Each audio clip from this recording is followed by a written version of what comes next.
There is a gospel of Jesus with no cross, no tomb, no resurrection, no empty grave, no stone rolled away, no angels in white, none of it. Just 114 sayings, each one beginning with the same two quiet words, Jesus said.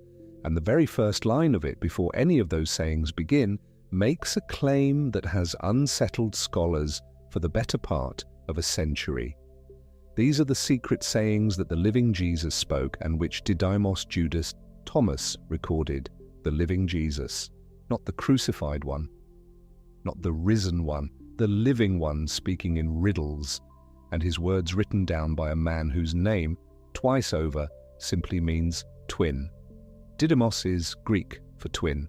Thomas is Aramaic for twin. So this gospel was supposedly recorded by the twin, the one who was somehow doubled, somehow a reflection. And for nearly 1600 years, almost no one alive had read a single word of it. Welcome to be wise and relax.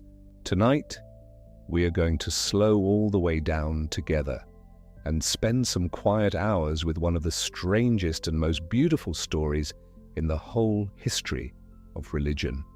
The story of some books that were lost and found again, buried in the sand of Egypt and pulled back into the light. The story of a different kind of Christianity, one most of us were never told existed. You do not need to know anything about early Christianity to be here tonight. You do not need to have read the Bible or to believe anything at all, or to remember a single name. There will be names, there will be old, strange-sounding words from languages that have not been spoken aloud in a very long time. And every one of them, I promise you, I will explain gently as we go, the way you might explain something to a friend sitting beside you in the dark. There is nothing here for you to study, nothing to figure out, nowhere else you need to be. You are exactly where you are meant to be, which is here, lying down, letting the day set itself down beside you. And before we go any further, I would love to know where you are listening from tonight. If some part of you is still awake enough to do it, you might leave a comment with the time where you are and the place, whether it is late evening or the very middle of the night, whether you are in a city full of windows or somewhere quiet with the dark pressed up against the glass. There is something kind about knowing that right now, all over the world, people are lying in the dark together, listening to the same old story. You are not doing this alone. So let us begin the way every good night begins. Take a slow, deep breath. In through the nose, gently, no effort. And let it go soft and long, like a door easing closed. Let your shoulders come down from wherever the day has lifted them. Let your jaw unclench. Let the back of your head grow heavy against the pillow. Wherever you are, however you are lying, let yourself settle in. There is nothing you have to hold up anymore tonight. The whole weight of the day can rest on the bed and the floor and the earth beneath it. They are very good at holding weight. They have been doing it for a long, long time. Thank you for being here with me. Let us begin. I want to start with something simple, something you already know, even if you have never put words to it. There is a particular kind of restlessness that comes at night. You lie down finally after everything, and instead of going quiet, the mind starts up. It begins to turn things over. It begins to reach for answers to questions that have no easy answer. Where did all of this come from? Why is anything here at all? What happens to us? What is true underneath all the things we have been told are true? And for some of us, that reaching has a very particular flavor. It is not enough to be told what to believe. Some part of us wants to know. Not to take it on faith, handed down, accepted on someone else's word, but to know it from the inside, the way you know that you are warm or cold, the way you know your own hand.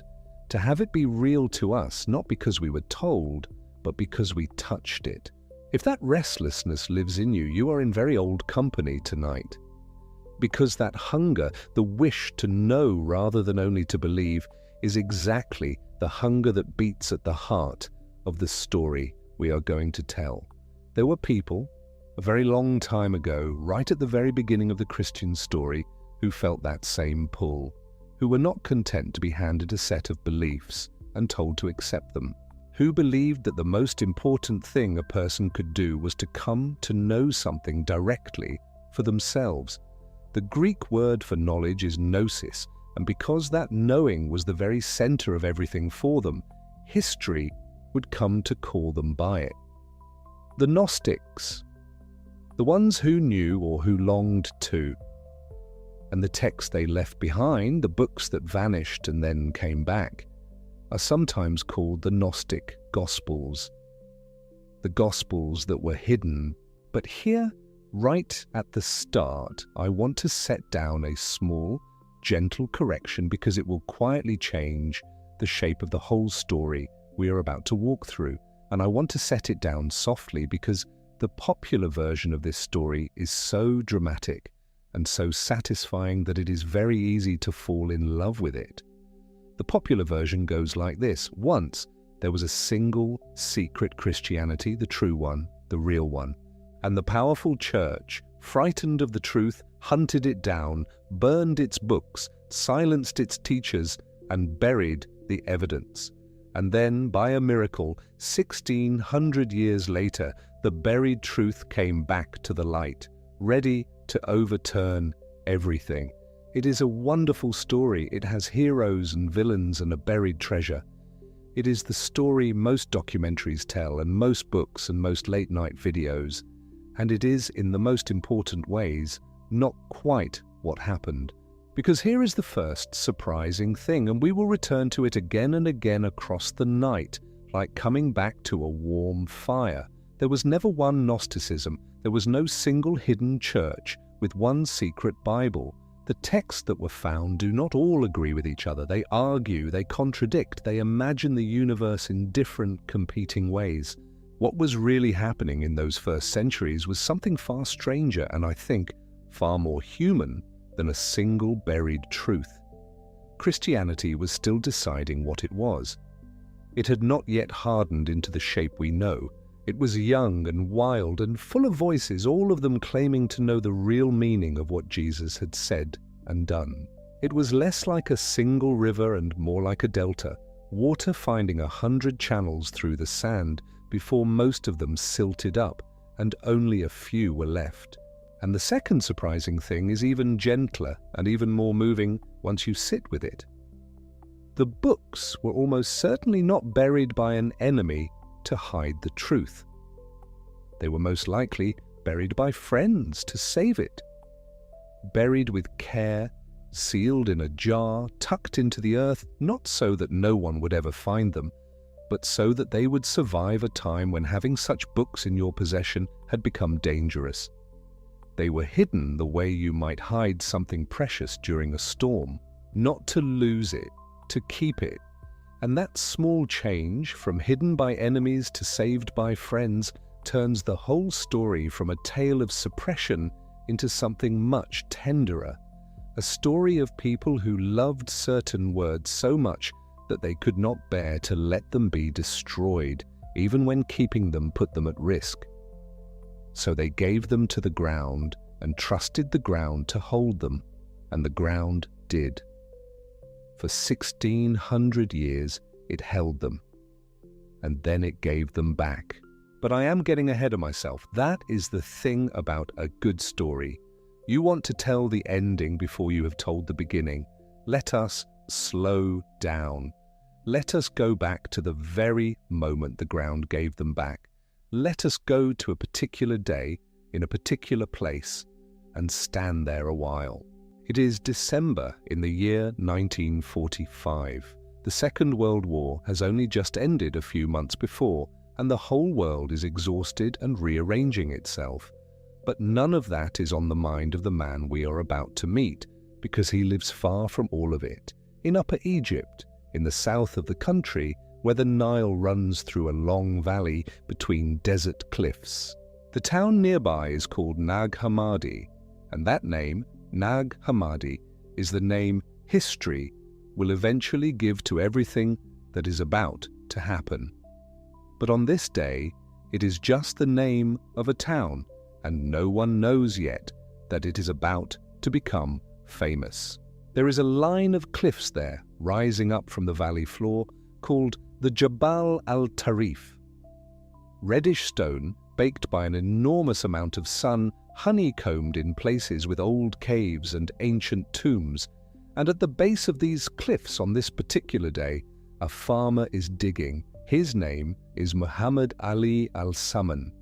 He is not digging for treasure. He is not looking for old books. He has no idea that anything is buried there at all. He is doing something entirely ordinary, something farmers in that valley had done for generations. He is digging for a kind of soft, rich soil that collects at the base of the cliffs, a soil called sabach. It is full of nitrates, and farmers used it as a natural fertilizer to feed their fields. So picture that. Not an archaeologist with a brush and a permit, not a scholar following a map, just a man with a tool and a need, gathering dirt to make his crops grow the way his father did and his father before him. The light is doing whatever the December light does in that valley, low and golden against the red rock. And he is digging. And then his tool strikes something that is not soil and is not stone. Something hollow sounding, something that gives back a different note when struck. He clears the dirt away from it, and there it is, a jar. A large, sealed jar made of red earthenware, the same baked clay color as the cliffs behind it, roughly a meter tall. That is about the height of a young child, or of a tabletop. Big enough that you would have to wrap both arms around it to lift it. Sealed. Closed up tight, the way you seal something you mean to keep, the way you seal something you mean to protect. Now. I want you to stand in his sandals for a moment, because this is the part of the story I love the most, and it is the part that is most human, and it is the part that almost everyone rushes past. Here is a man who has just found a large, sealed, ancient jar buried in the earth at the foot of a cliff. And he does not immediately open it. He hesitates. And the reason he hesitates is so honest, so ordinary, so deeply human that it reaches across all those centuries and all that distance and touches something in us tonight. He is afraid of what might be inside. In the old beliefs of that part of the world, the desert and its hidden places were home to spirits. A jinn, they called such a spirit, a being of smoke and fire that might live in a lonely place, sealed away, and that might not take kindly to being released by a farmer's spade. And so for a moment, Muhammad Ali stands there over this sealed jar, weighing it. What if a jinn is inside? What if I am the one who lets it out? Imagine the quiet of that moment. The vast cliffs. The valley below. A man alone with a sealed mystery, caught between fear and curiosity, the way every one of us has stood, caught between fear and curiosity at the threshold of something we could not see into. And then the other thought arrives, the one that almost always arrives, the thought that has launched 1,000 stories, the thought of gold, because if a jar is sealed and buried, maybe it is not a prison for a spirit, maybe it is a hiding place for treasure. Maybe someone long ago filled this jar with gold and put it in the ground to keep it safe and forgot it, or died before they could return for it. And now here it is, and here he is, the fear and the hope sitting side by side in the same heart, the way they so often do. The fear that says, do not open it, the hope that says you must, and the hope wins the way it usually does. He opens the jar. We will get to what was inside. We will spend a long time with what was inside, because what was inside is the whole reason we are here tonight. All the secret sayings and the strange cosmos and the blind creator and the kingdom that is inside you and outside you, but not yet. Not quite yet.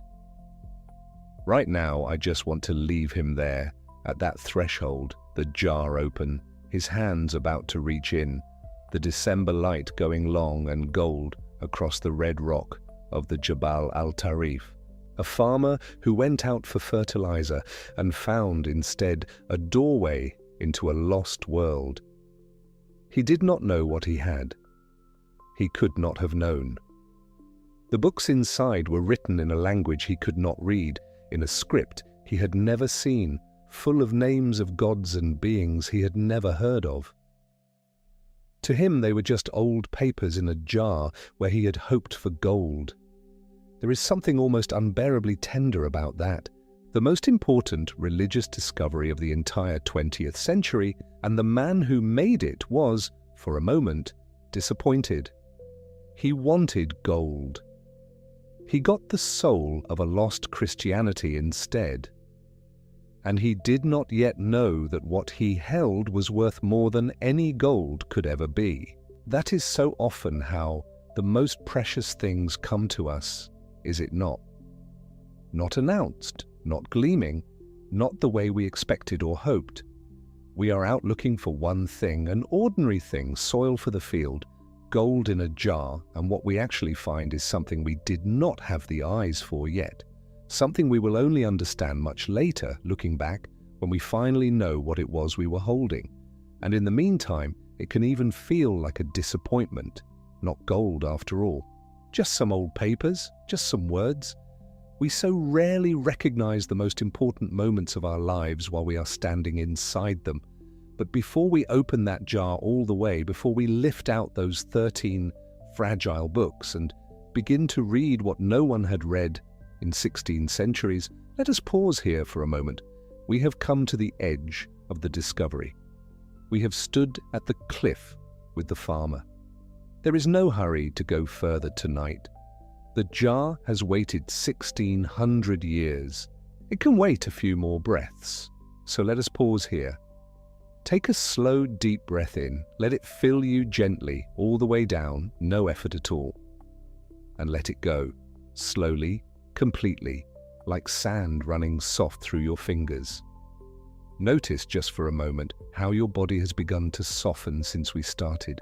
The places that were tight when you lay down, the shoulders, the brow, the hands. Let them be a little heavier now than they were. Let the bed take more of you. There is nothing you need to carry into the next part of the story.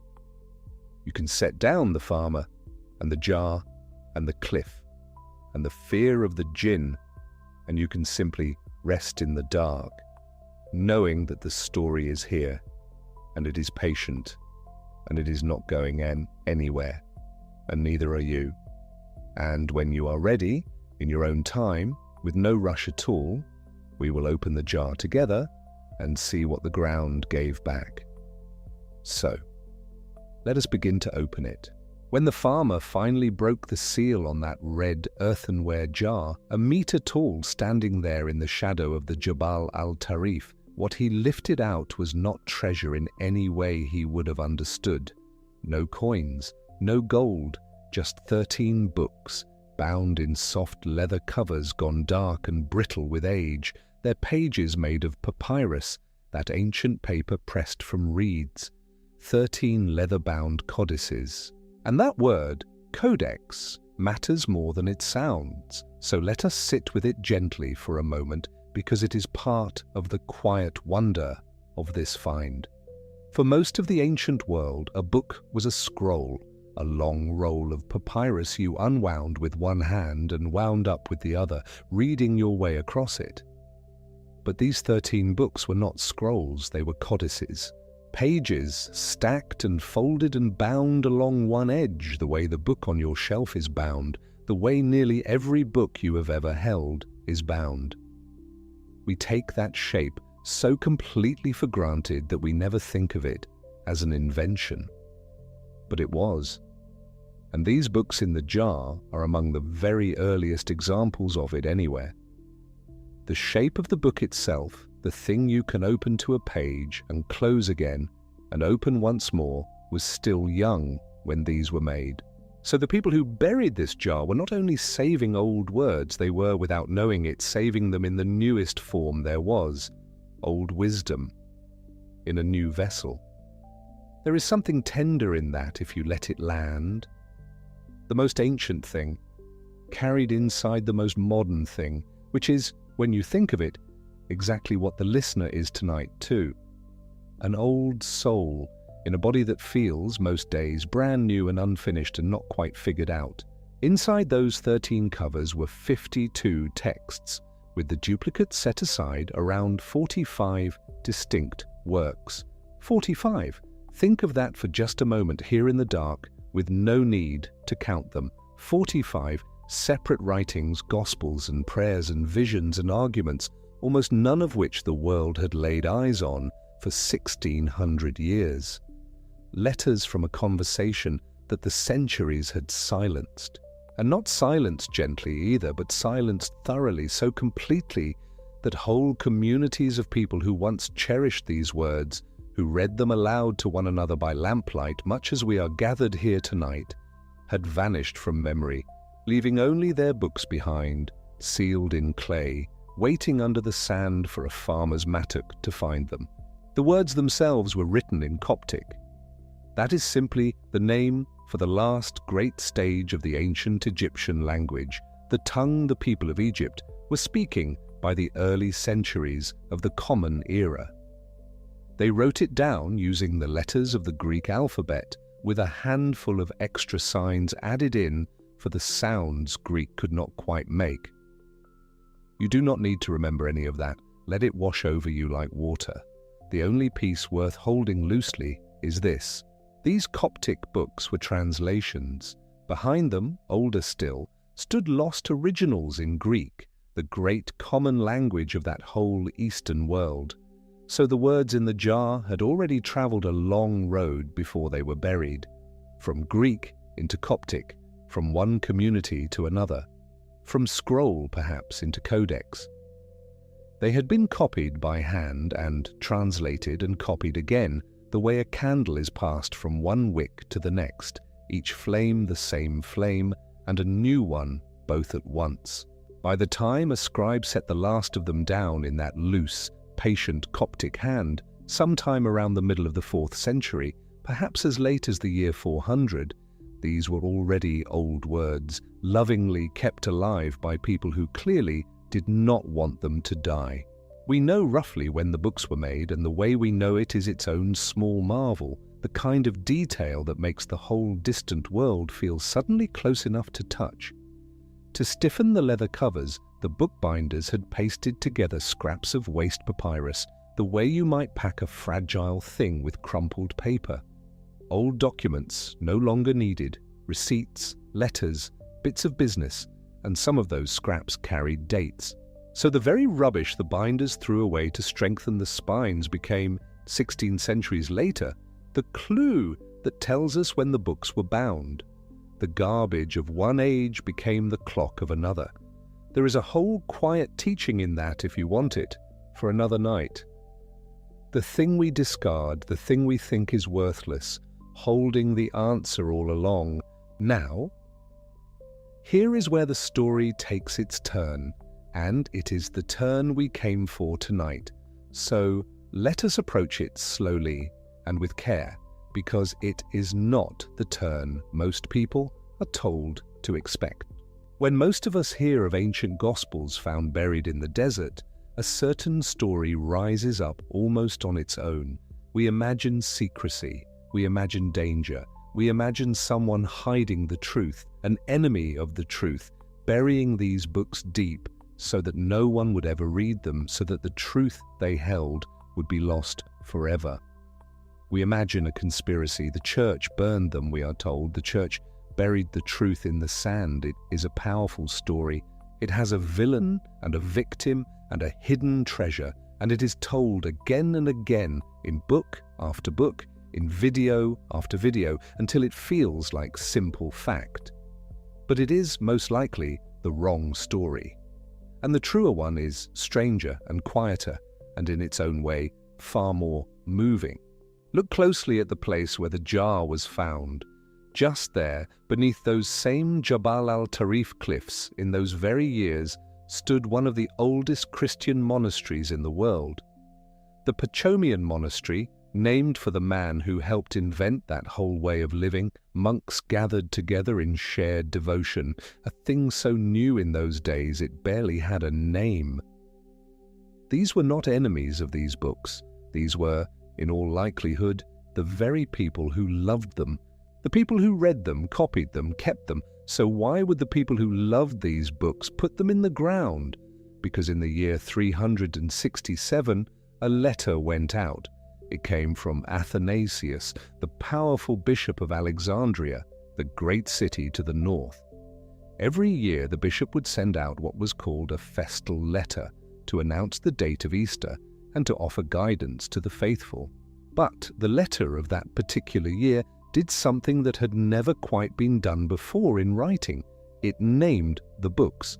It listed exactly the 27 writings that were to be considered true scripture, the very 27 that make up the New Testament still carried in homes the world over tonight. And then it went further. The other books, the ones not on the list, it called them by a hard name, apocryphal, heretical, and it called for them to be set aside, purged, cleared away. Imagine then a monk in that monastery beneath the cliffs. He has these books on his shelf.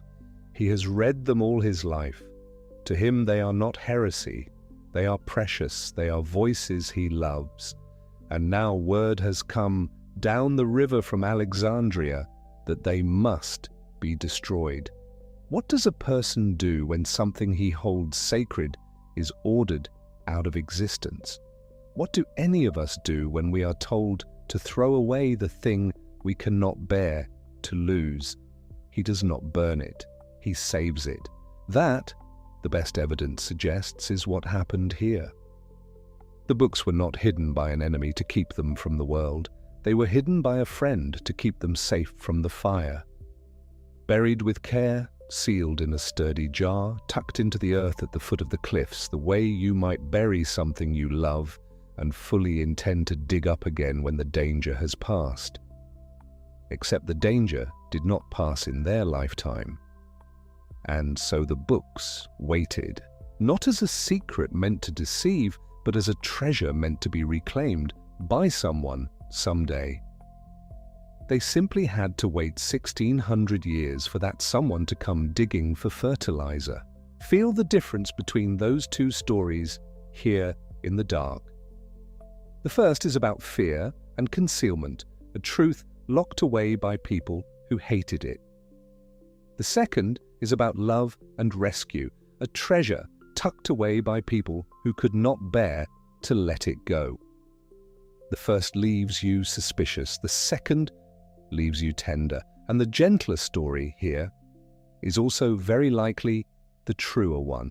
That happens more often than we expect. The kind of reading of a thing is so often the more accurate one once we slow down enough to look. And there is a second thread to untangle just as gently before we lift the first book free. We tend to speak of these texts as though they were one thing, the lost gospel, the secret faith, the one true hidden Christianity that the official church stamped out, as though there had been a single buried church with a single buried book and a single buried truth. But that is not what was in the jar. What was in the jar was many voices, and they did not all agree. 45 works, and they argue with one another. They imagine the world differently. They tell their stories in their own ways. There was never one neat, hidden faith waiting under the sand to be restored. There was a whole crowded, living, disagreeing chorus of early followers, all reaching in their own directions towards something they could not quite name. And that, when you sit with it, is so much more interesting than the tidy tale of one suppressed truth, because it means that in those first centuries, the faith that would one day feel so settled and so sure of itself was still in real time deciding what it was, still arguing, still choosing, still becoming. There was never a single thing we could point to and call the lost church. There were early Christianities, many of them jostling and overlapping like voices in a crowded room, and what we now call the one true way was, back then, simply the voice that in the end spoke loudest and longest. A religion, you might say, working out what it was by working out what it was willing to throw away. And here, in this jar, was some of what got thrown away, saved anyway, by someone who loved it too much to obey. So let us pause here before we read a single word of it. Take a slow, deep breath. Let it come in softly and leave even more softly than it came. Notice how far you have already traveled into the night, how the room has settled around you, how the weight of the day keeps loosening its hold, finger by finger. You do not have to keep the names, not Athanasius, not the monastery, not the year. They will be here. Let them go for now the way you would set down a heavy bag at the door of a house where you know you are welcome to stay. There is nothing to hold, there is nothing to solve, there is only the next breath and the dark and a story that has waited 16 centuries and can wait with perfect patience for you. And when you are ready, in no hurry at all, we will lift out the first of those 13 books, and we will open it, and we will see what a gospel looks like when it has no cross and no tomb and no empty grave at all, and only 114 quiet sayings, each one beginning with the same 3 patient words. There were 13 of them, not scrolls, books, bound books with covers made from tooled leather, goatskin most likely, sewn and stitched along the spine the way you would bind a journal, the way a craftsman who meant to keep something close and permanent would bind it. We call them codices, which is simply the Latin word for what they were, flat pages stacked and bound, not rolled. And this, quietly, is one of the first remarkable things about them, because the codex, as a form, was still new. In December of 1945, when Muhammad Ali pulled them from that sealed red jar at the base of the Jabal al-Tarif cliffs, he was holding among the earliest examples of bound books that archaeology has ever produced.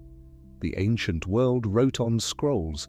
The Christian communities of Egypt were among the first to favor the codex, a form easier to search, easier to carry, easier to hide. These 13 books were not simply old, they were early in the history of books themselves. He laid them in the sand one by one, 13 leather-bound volumes, and together they contained, once the scholars had counted and cross-checked, 52 texts with a handful of duplicates, giving roughly 45 distinct works, 45 separate documents, 45 pieces of something that the world, for more than 15 centuries, had not been allowed to read.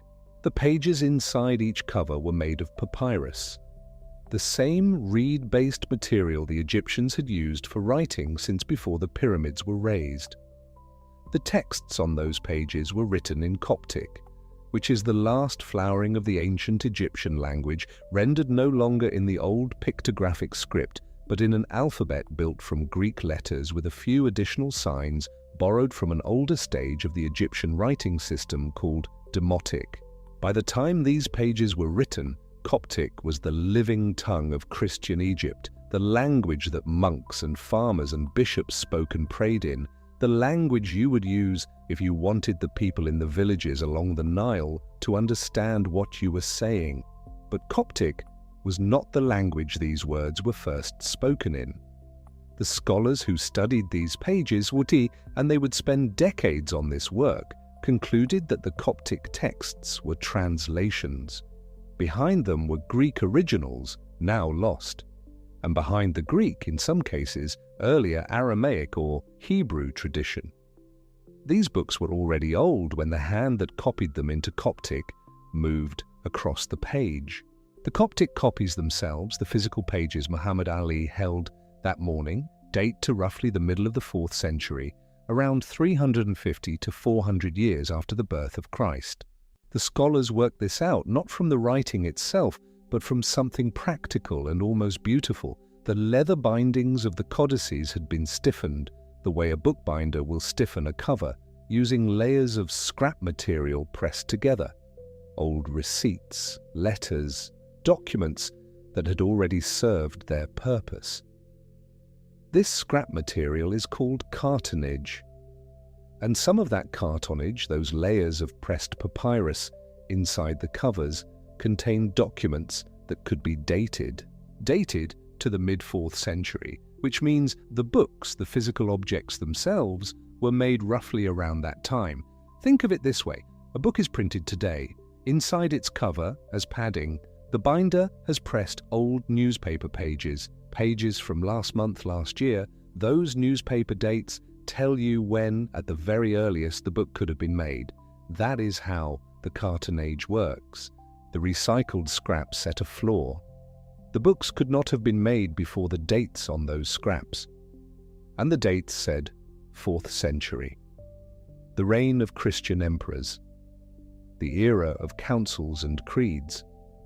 The era, as it happens, of one man in particular, whose name we will come back to. 13 books. And the story of what happened to them next is not a clean story. It is a human one, which means it is tangled and strange and lit from odd angles. Let us sit with it for a moment. Take a slow breath and let the setting come clear.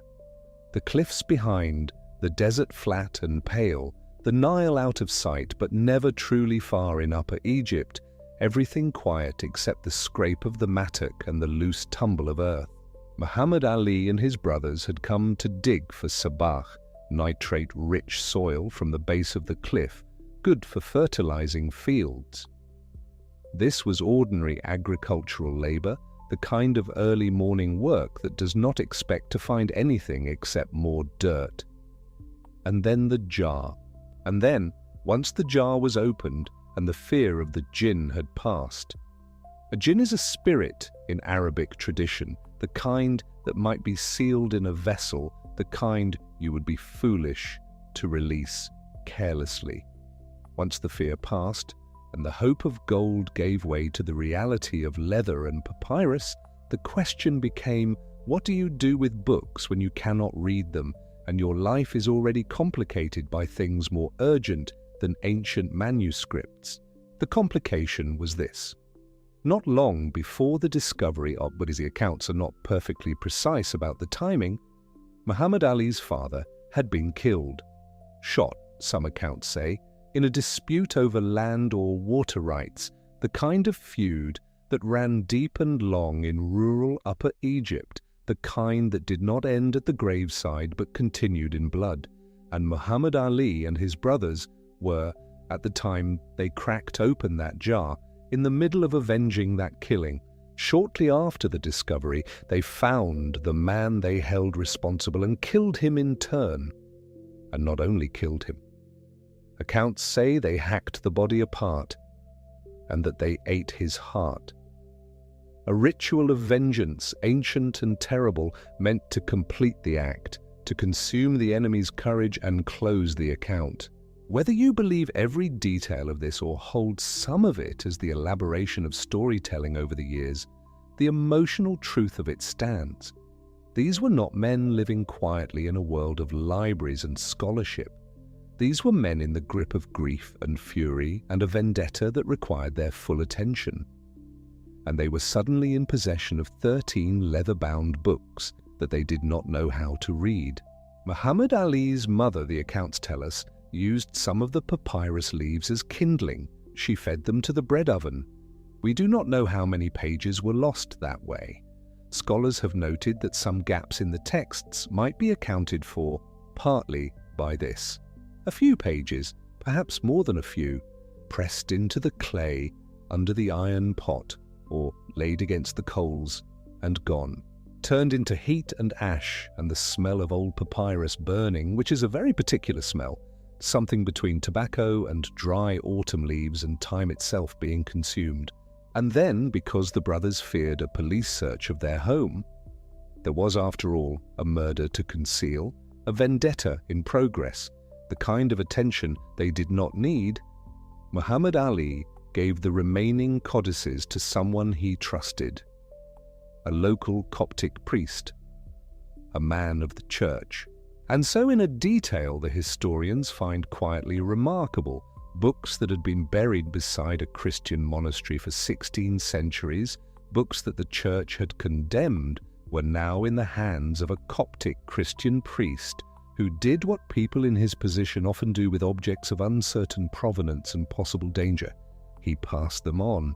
The manuscripts entered a fog. There were antiquities dealers, there were local officials. There was the slow, anxious attention of Egyptian scholars who understood what they might be looking at. One of the 13 codices, the volume now known as Codex Albisi, separated from the rest early in this process and found its way onto the antiquities black market, the quiet international trade in old things extracted illegally from the soil of countries that were not consulted. By 1952, Codex I had travelled to Europe. It was purchased for the C.G. Jung Institute in Zurich, in Switzerland, and given a name accordingly, the Jung Codex. Carl Gustav Jung, the Swiss psychiatrist whose work on archetypes and the collective unconscious had made him particularly interested in ancient religious imagery, never personally read it. His health was declining by then, but the gesture of acquiring it in his name captured something true about the moment.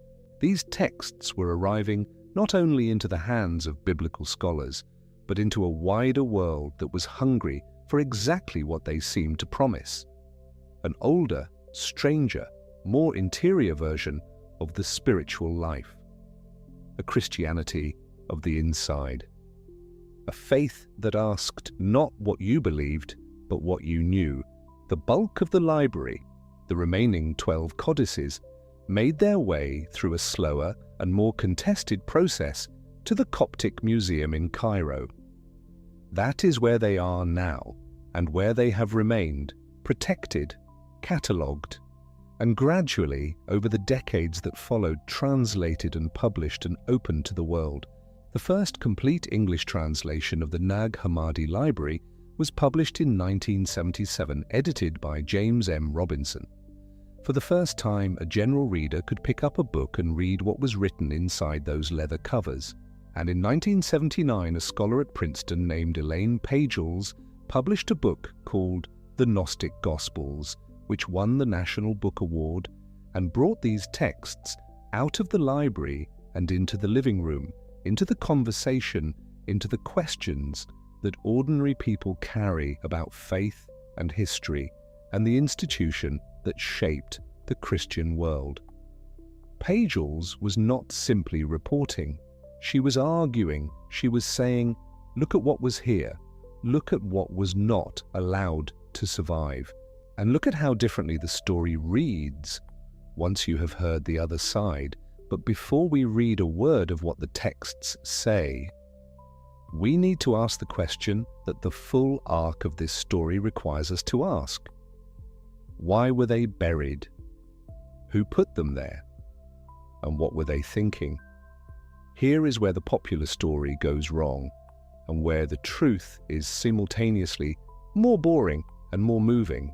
The popular story says the church buried them. Enemies of these ideas dug a hole in the desert and hid the evidence. The orthodox leadership of early Christianity, having won the argument, erased the record. It is a clean story. It fits the shape of a conspiracy. It satisfies the hunger we have for a villain with a plan. But look at what the evidence actually supports. The codices were found near Nag Hammadi.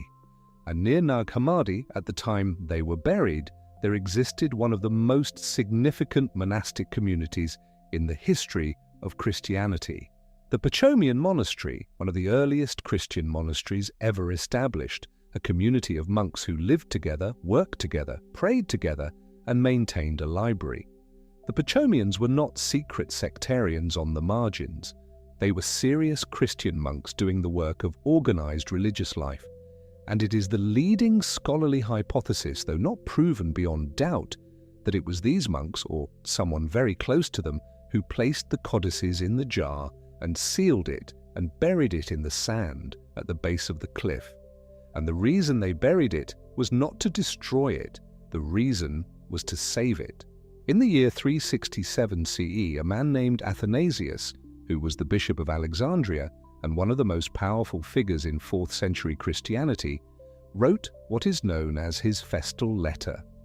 Bishops wrote festal letters to announce the date of Easter each year, and communities across the Christian world looked to them as authoritative communications from the hierarchy.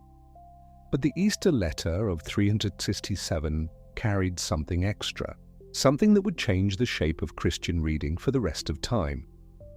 In this letter, Athanasius listed the books that he considered to constitute the legitimate scriptures of the Christian faith, and the list he gave was, to within a line or two of scholarly debate, exactly the 27 books that appear in the New Testament we have today. The 4 Gospels, Matthew, Mark, Luke, John, the letters of Paul, the Acts of the Apostles, the book of Revelation, 27 books, no more. And then Athanasius said the rest should be put away. Not his exact phrasing, but the force of the instruction was clear. The apocryphal books, the texts outside this canon, were not to be read, were not to be circulated, were not to be treated as scripture. Athanasius was not inventing a new idea. The conversation about which texts were authentic and which were not had been happening for centuries by this point. But this letter was the first surviving document to list precisely the 27-book New Testament canon as we now have it. It was, in effect, the door being shut. Imagine you are a monk in one of those Pachomian communities in the 350s or 360s. You have been reading these other texts, older texts, texts that have circulated in your community for as long as anyone can remember, texts that your teachers read and that their teachers read before them. And then word comes from Alexandria that these texts are now condemned. The bishop has spoken, the list has been fixed. What is outside the list is outside the faith. What do? You could burn them. Some communities may have done exactly that. The great purge of texts that were not wanted by the emerging orthodox consensus was real. Books were destroyed, knowledge was lost. This is not in dispute. But you might also, if you loved these books, if you felt that they contained something real and worth preserving, do something else. You might wrap them carefully, seal them in a jar, bury them in the desert sand where the climate was dry and cool and nothing rotted, and trust that the earth would keep them until someone, sometime, could find them and understand what they meant. This is what the archaeologists and scholars mean when they say the books were not hidden by an enemy to suppress them, but buried by a friend to save them. The difference matters enormously, not because it absolves the Church of having created the conditions that made the burial necessary, but because it changes the nature of the act. This was not the victorious trampling of heresy over truth. This was an act of preservation under pressure, an act of love for text that someone believed should not be destroyed, even when the institution demanded their destruction. Someone disobeyed quietly. Someone carried these 13 books out into the desert in the 4th century Egyptian heat and laid them in the earth with enough care that 16 centuries later, most of them were still legible. That quiet act of disobedience is the reason you are hearing any of this tonight. Let us breathe here for a moment. Slowly. Let the image settle. The monk or the small group of monks moving through the early morning dark with an armful of books they had been told were dangerous. Setting them in a jar, sealing it, covering the soil back over, smoothing the surface and walking away. Walking back toward the monastery and prayers and the rest of a life that history has not recorded, in a community that did not survive in any form we can point to. They are gone. The books are still here. Take another slow breath. Let the night hold you for a moment. You do not need to remember the name Athanasius, or the year 367, or the word cartonnage. These things will still be here if you want them. For now, notice the warmth of wherever you are. Notice how the room is quiet. Notice how far back all of this really is, and how little of it you need to carry right now into the next few hours of darkness. Just the breath, just the listening. And when you are ready, we will open one of those books, the most important of them for our purposes tonight, the one that made the scholars' hands tremble a little when they understood what they were holding. We will come to the Gospel of Thomas. And we need to understand, before we look at a single saying, what kind of thing it is. It is not a narrative gospel. The four Gospels in the New Testament, Matthew, Mark, Luke, and John, are at their core stories. They have beginnings, middles, and something approaching ends. They have scenes, a stable in Bethlehem, a river in Judea, a garden at night, a cross on a hill, an empty tomb in the early morning. They are, whatever else you think they are, works of storytelling, with a shape that moves through time and arrives at a destination. The Gospel of Thomas is not that. It contains no birth, it contains no miracles or almost none. There is no walking on water, no feeding of multitudes with a handful of loaves. It contains no crucifixion, no burial, no resurrection, no empty tomb, no appearance of the risen Christ to frightened disciples in a locked room.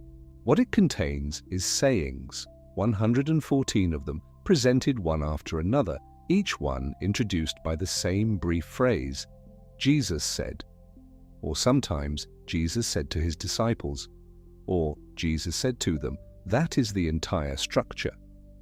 A list of sayings attributed to a living teacher and recorded by someone whose name appears at the very beginning of the text, in the opening line that scholars call the incipit. These are the secret sayings that the living Jesus spoke and Didymus Judas Thomas recorded. Scholars have turned those words over very carefully.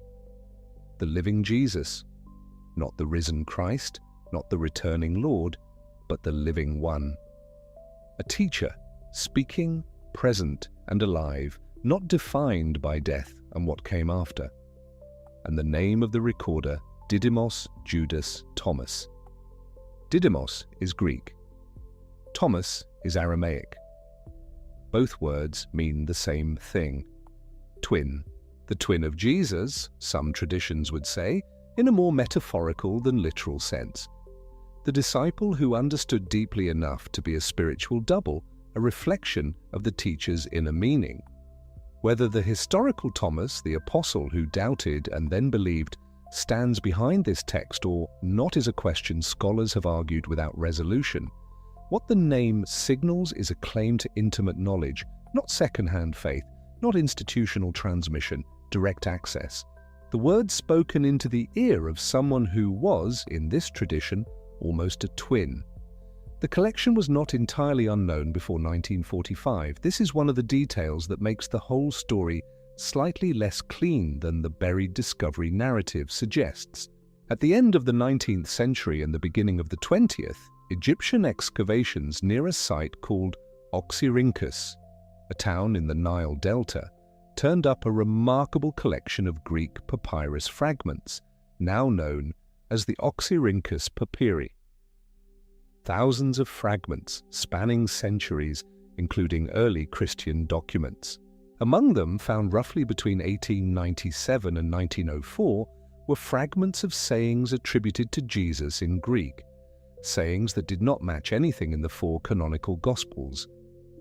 Scholars recognized that these fragments were significant.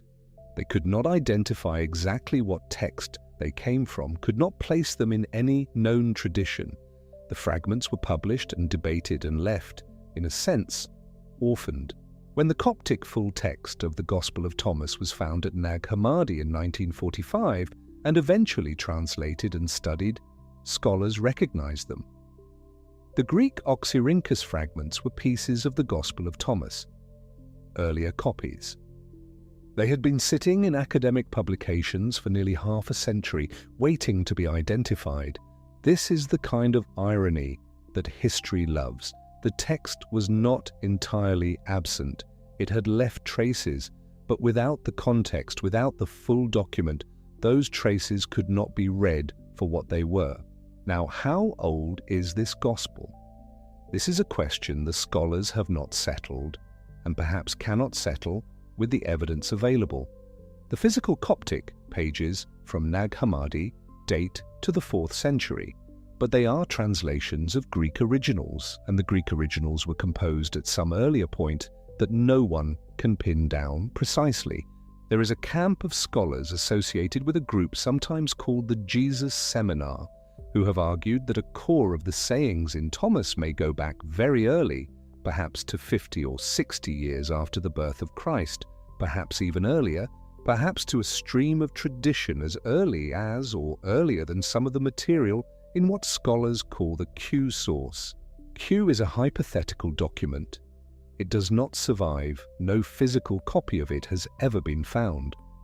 But many scholars believe it existed, a collection of sayings of Jesus that was used by the authors of Matthew and Luke when they wrote their Gospels. The Jesus Seminar argument is that Thomas and Q may be related, may even partially overlap, and that some of what Thomas preserves is very old indeed. The majority view among biblical scholars is more cautious. The compiled text of Thomas as we have it is usually dated to the early to middle 2nd century, somewhere between 100 and 150 CE, which puts it in the same general period as several of the later New Testament writings, but comfortably after the earliest Pauline letters and the Gospel of Mark.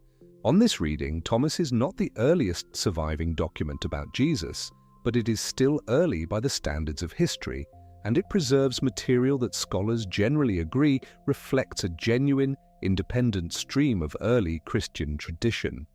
Not invented wholesale, not fabricated by a fringe sect in the 3rd century.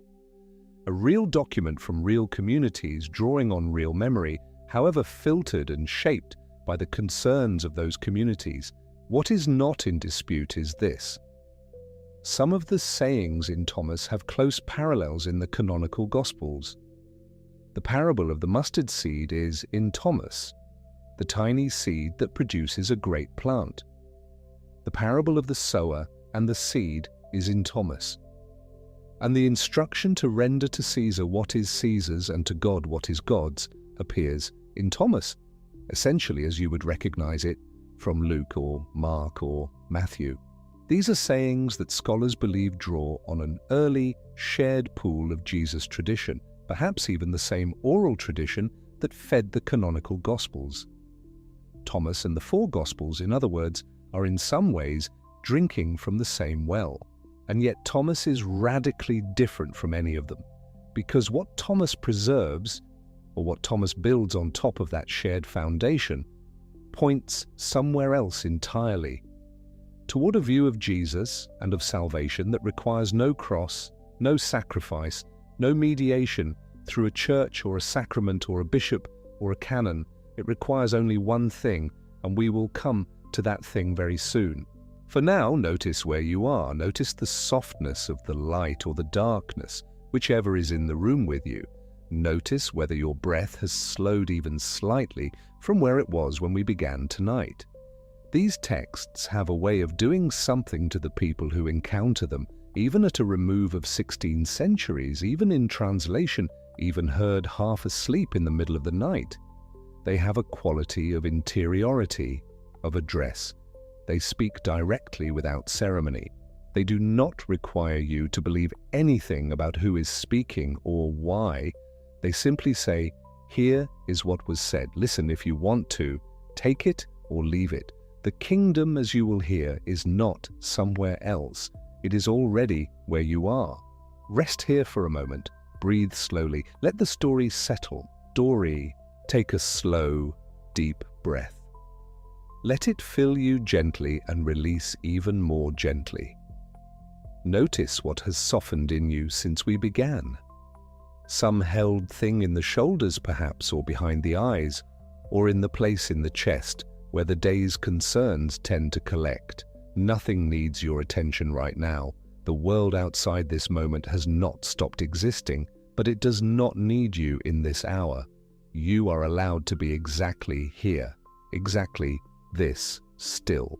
The monks who sealed that jar and carried it out into the desert, they carried it into a silence not unlike this one, and they trusted it. They trusted the earth with what they loved. You can trust this dark with whatever you are carrying. It will hold. We will open the Gospel of Thomas in a moment. The Coptic Museum in Cairo holds the original. We hold the translation, the echo, the inheritance. And the first word, when we come to it, when we read what Jesus said at the very beginning of this secret record, will be about you in Orbis, where you are right now, what is already inside you, what has been there all along, waiting not to be acquired, but simply to be recognized. And that, you will find, is the whole of the Gospel's method. Not instruction from the outside, recognition from the inside, gnosis, though we are not quite ready for that word yet, not quite ready to unpack what it means to a tradition that built an entire theology around knowing rather than believing. When you are ready, there is no hurry. The night is long and patient. Take your time with the breath. Take your time with the settling. And when you feel that the room has grown even a little quieter, a little steadier, we will turn the page. So let us turn the page together. The first saying in the Gospel of Thomas is saying 3, and it begins not with a story about somewhere else. It begins with where you are.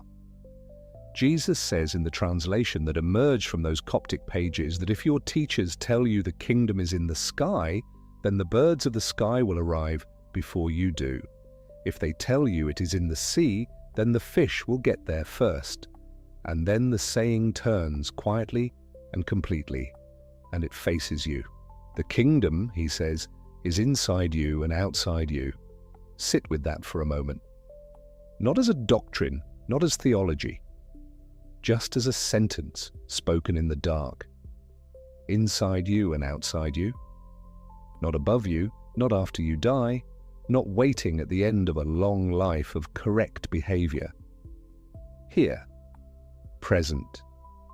Surrounding you and filling you at once, the way water fills a vessel, and the vessel sits inside the water, and the water is all of it.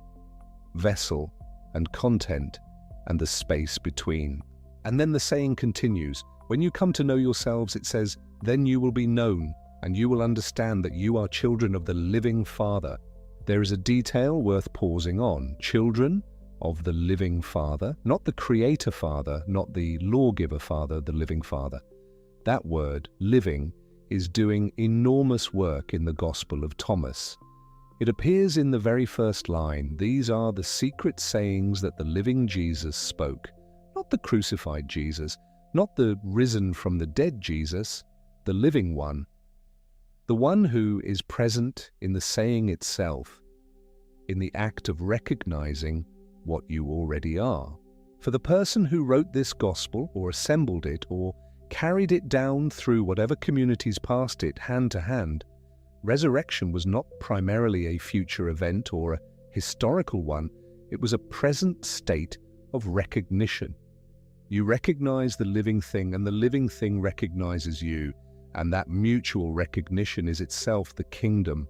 This is a very old idea dressed in very specific language. The specific language is what matters here, because it is not the language of any of the 4 canonical Gospels. Matthew, Mark, Luke, and John, each in their own way, place the kingdom somewhere other than where you are standing right now. They move it outward, or forward, or upward. Thomas keeps pulling it back into the present moment, back into the act of knowing yourself. And the word for that knowing, the word that this entire tradition would build itself around, is gnosis, Greek. It means knowledge, but not the kind of knowledge you acquire from outside, not the kind that fills you in the way a cup is filled with water poured from somewhere else. Gnosis is more like recognition. The way you recognize a face you have not seen in years, and the recognition rises from somewhere deep, not from reading a description, but from something already known. Gnosis is that, the spark of the divine in you recognizing its own source, the drop of water realizing it is also the ocean. Take a slow, soft breath here. You do not need to agree with any of this. You do not need to become a Gnostic in the next few minutes. These are ideas from a jar in the desert, carried across 17 centuries, and they are asking nothing of you tonight, except perhaps a certain quality of attention, the kind of attention you bring to something old and strange and unexpectedly personal. Like finding a letter that was not addressed to you by name, and yet somehow, reading it, you feel certain that it was. Now let us move to the second saying I want to sit with tonight, saying 70. If you bring forth what is within you, what you bring forth will save you. If you do not bring forth what is within you, what you do not bring forth will destroy you. That is the whole saying, nothing ornate, nothing softened, nothing padded with consolation. It has the clean, startling quality of something that has been true for a very long time and is still waiting to be taken seriously. And what it is saying, in the plainest possible terms, is that the resource is already inside you, not given to you by a church, not delivered through a sacrament, not granted upon confession, already there, already yours. And the crisis is not that you lack it. The crisis is that you have not yet brought it out. The word that the Coptic uses here, the word behind bring forth, carries the sense of giving birth, drawing something out from inside you into the light where it can be seen. And so the saying has a strange and tender urgency to it, not the urgency of someone demanding you perform a task, the urgency of a midwife. Something alive is in there, something that belongs to the living Father, something that was placed there before the flawed world wrapped around you. And the question is only whether you will help it come. People who heard sayings like this in the 2nd century, who gathered in small rooms, perhaps in the port cities of Alexandria or Antioch or Rome, to read these texts aloud by lamplight, they would have experienced them as a kind of shock, because the dominant answer to the question of salvation in the emerging church around them was not this. The emerging church was saying, believe in the crucifixion, believe in the resurrection, accept the apostolic authority of the bishops, participate in the sacraments, and you will be saved by faith and grace, not by anything already within you. The church was saying the resource is given. Thomas was saying it is recognized. Those are not the same thing, and the gap between them is very wide. It is worth noticing that you do not have to be a theologian to feel the difference in your bones. Think of the moments in your own life when you have felt most whole, most yourself, most connected to something real. Were those moments handed to you from outside? Were they given by an authority? Or were they moments of recognition, moments when something you had always carried but rarely trusted finally rose up into the light, and you saw it plainly and you thought, oh, that has always been there. That is the experience the Gospel of Thomas is pointing at, not the experience of being given something you lacked, the experience of recognizing something you had forgotten you had. Let us go to saying 77. I am the light that is over all things. I am all things. From me all things came forth, and to me all things return. Split a piece of wood, and I am there. Lift up the stone, and you will find me there. Read that slowly. Split a piece of wood, and I am there. Lift the stone, there. This is not the God of the canonical Gospels. The God of the canonical Gospels is transcendent, personal, relational, above you, watching, responding, judging, forgiving, sending his Son. The voice in saying 77 is not above anything, it is in everything, inside the grain of the wood when you split it. Under the stone you lift from the dusty ground.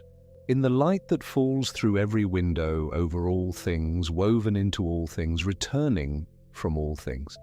The philosophical word for this is pantheism, or something near it, the divine not as a being separate from the world, but as the living substance of the world itself. And once you hear saying 77, you cannot unhear it, because it sounds so different from every nativity story, every passion narrative, every creed ever drafted.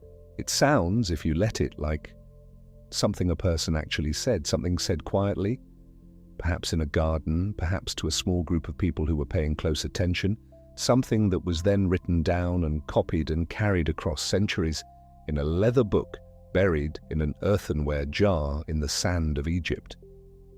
Split a piece of wood. There I am, under the stone, still there. Whether those were words a historical figure named Yeshua bar Yosef actually spoke by a lake in Galilee in the 1st century, no scholar can tell you with certainty. What scholars can tell you is this.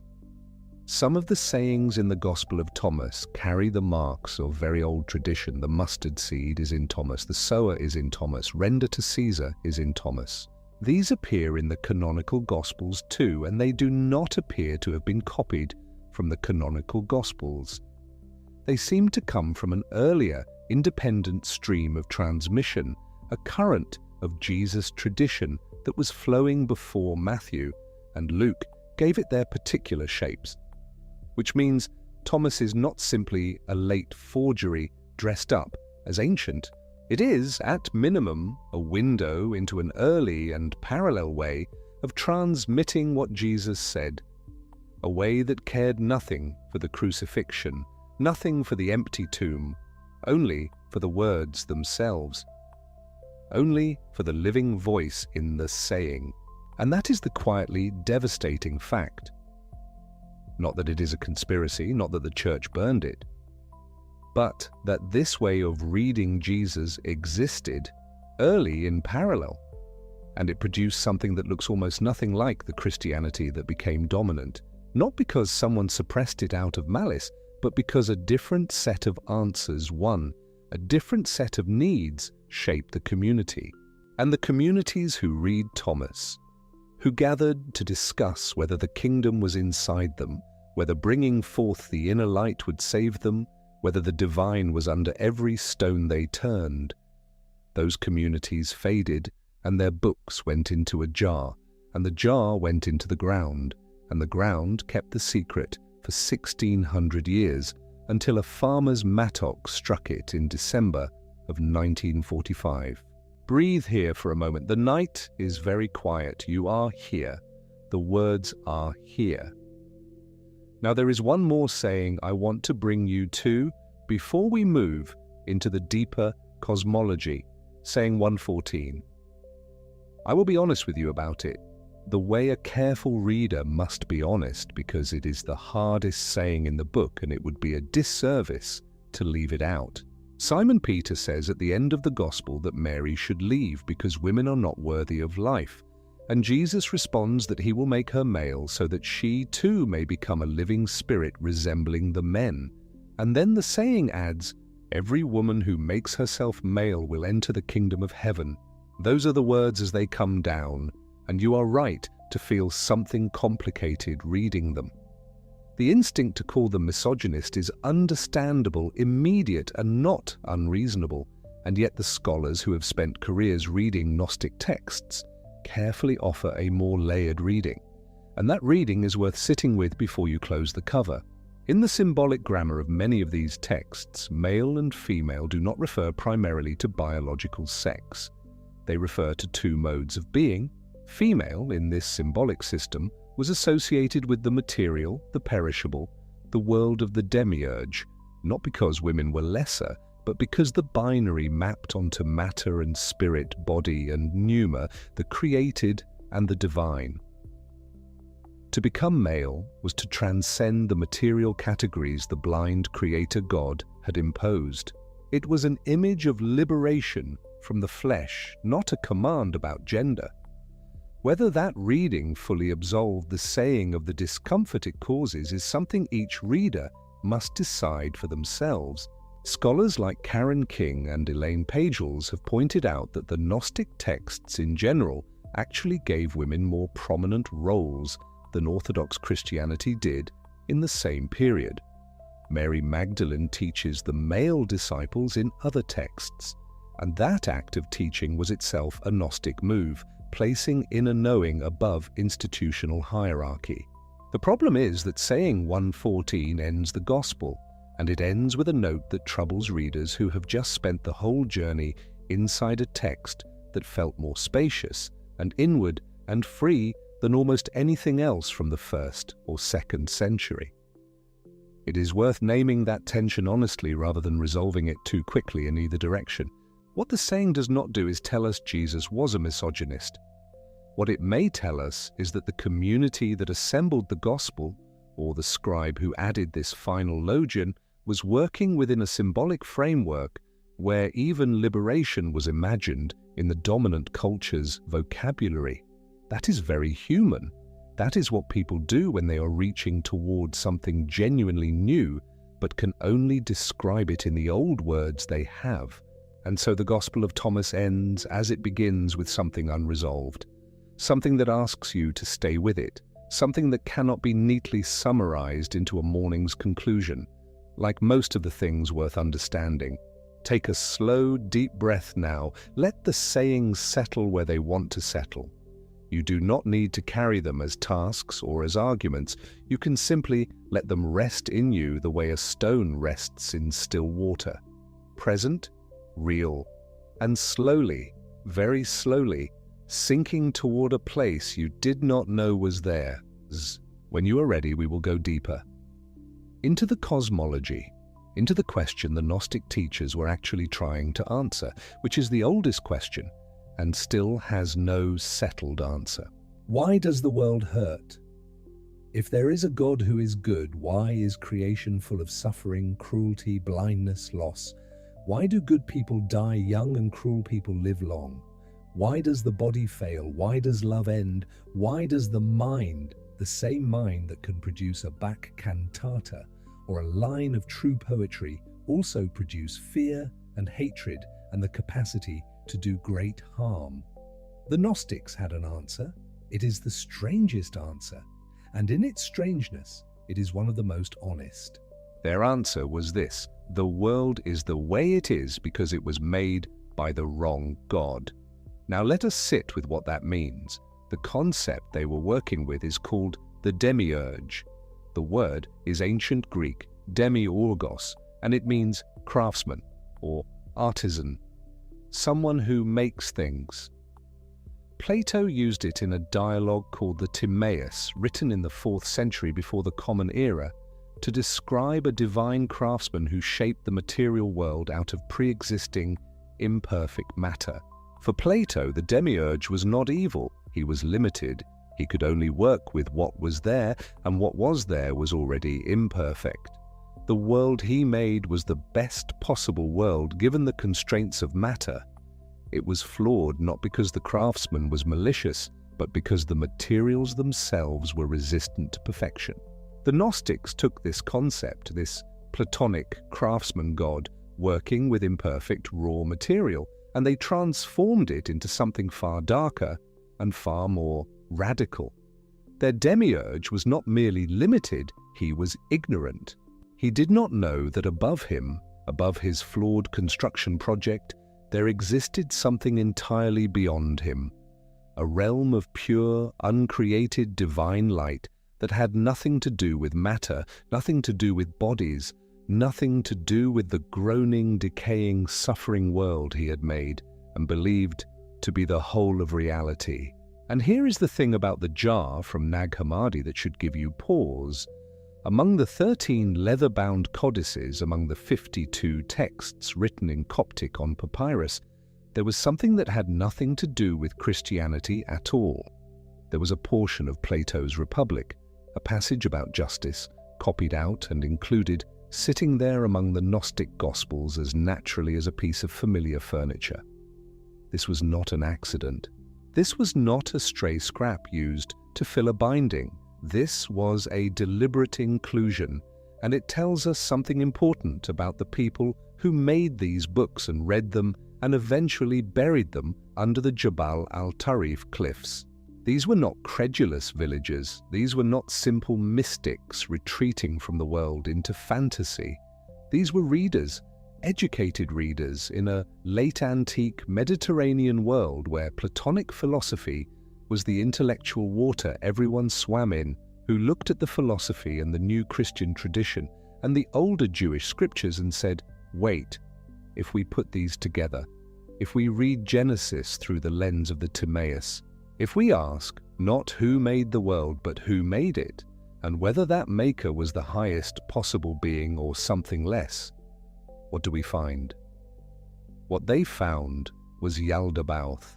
The name appears in several forms in the Nag Hammadi texts, Yaldabaoth, Yaldabaoth, and the texts are not entirely consistent about its etymology, but it is vivid and strange either way. He appears most fully in the Apocryphon of John. Apocryphon means secret book, and the secret book of John is the most central, most copied text in the entire Nag Hammadi library. 4 separate copies survive among the codices more than any other text, which tells us something about how important it was to whoever assembled and preserved this collection. The secret book of John opens with a question. The disciple John, grieving after the crucifixion, asks a vision of Jesus. Where did we come from? Why were we made this way? Why did we not know when we came into this world that something had gone wrong? And what the vision answers is a cosmology, a complete account of where everything came from. So strange and so intricate and so unlike anything in the canonical Gospels that reading it for the first time can feel like walking through a door in a familiar room and finding a second room you never knew was there. In the beginning, the secret book of John says, there is the true God, not the God of Genesis, a different one, an unknowable one, the monad, the first principle, the source without a source. This God does not create by working with raw material the way a craftsman does and does not speak the world into being with commands. This God emanates. The way a flame gives off light without diminishing. The way a spring produces water without effort or decision. From this unknowable source pour forth divine beings called aeons. The Greek word means ages or eternities, and together they fill a realm called the pleroma. Pleroma is another Greek word. It means fullness, completeness, the totality of the divine poured out and gathered perfect and whole. One of these aeons is Sophia. Her name is the Greek word for wisdom. And Sophia makes a mistake. She acts without her consort.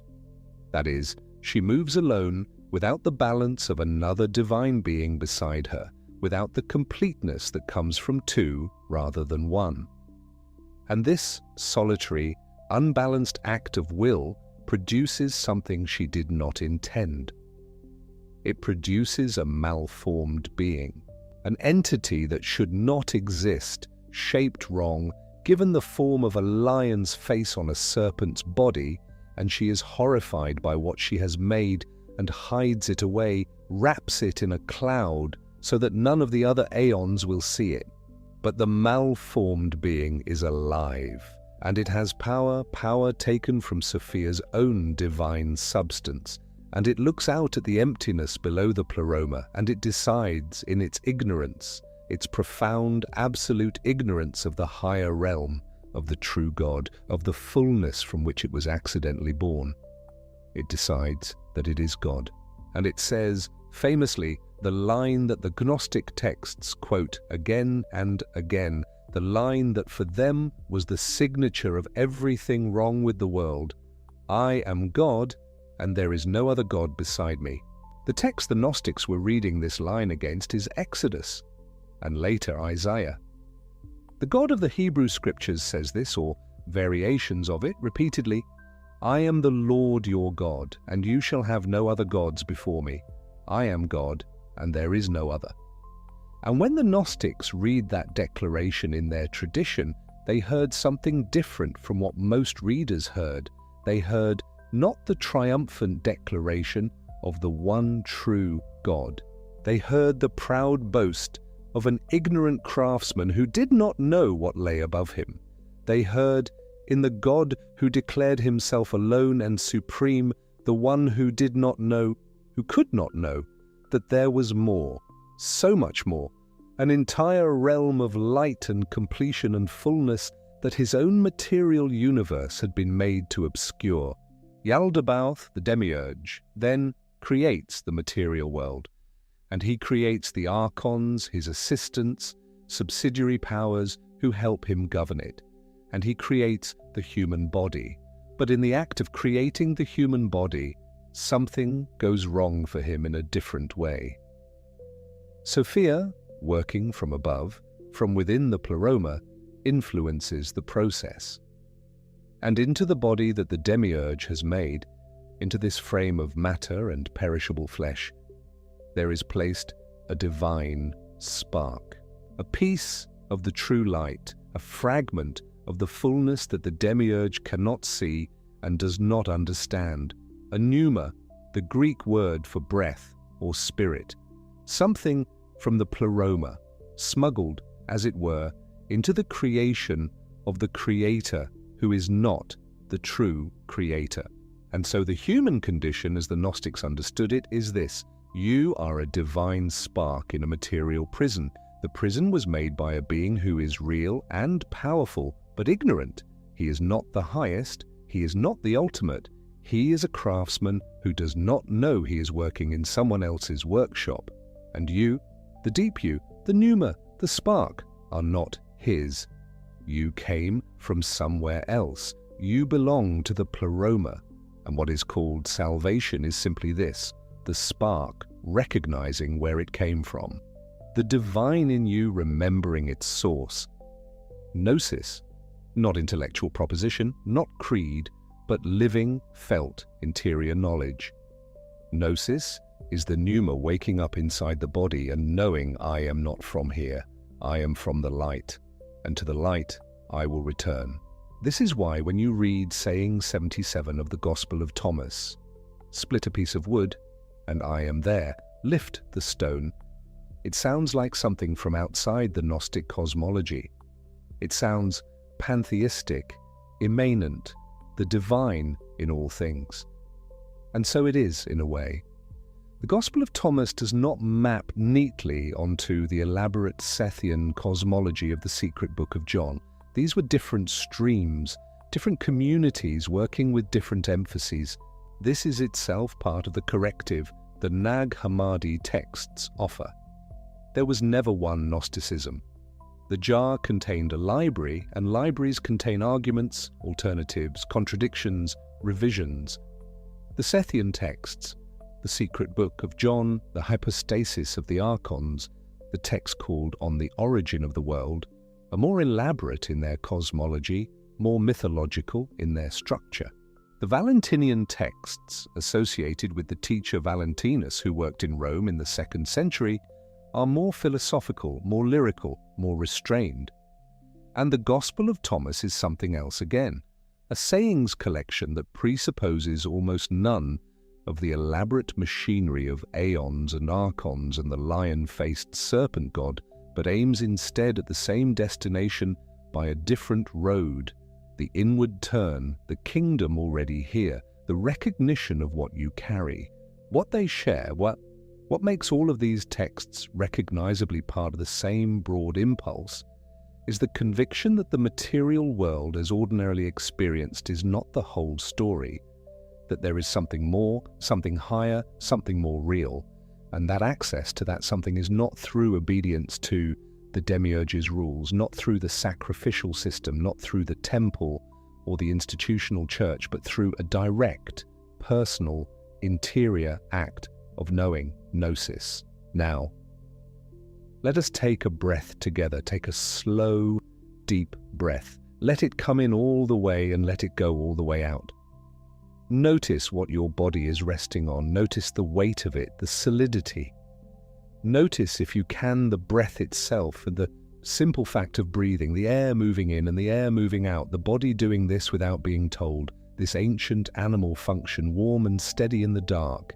Whatever you think of Yaldabaoth, whether the image of a lion-faced serpent god who does not know there is something above him strikes you as mythological fancy or as a vivid metaphor for something real about power and ignorance and the arrogance of limited systems, you are allowed to hold it lightly. You are allowed to turn it over, the way you might turn a stone over in your hand, not because you need to do anything with it, but because it has a particular weight and texture, and it is interesting to feel.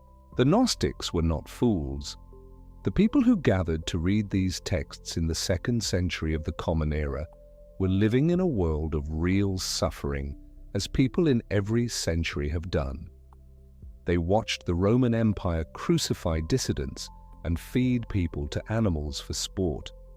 They watched plague and famine and the ordinary grinding cruelty of a world where the strong took from the weak and nothing much seemed to prevent it.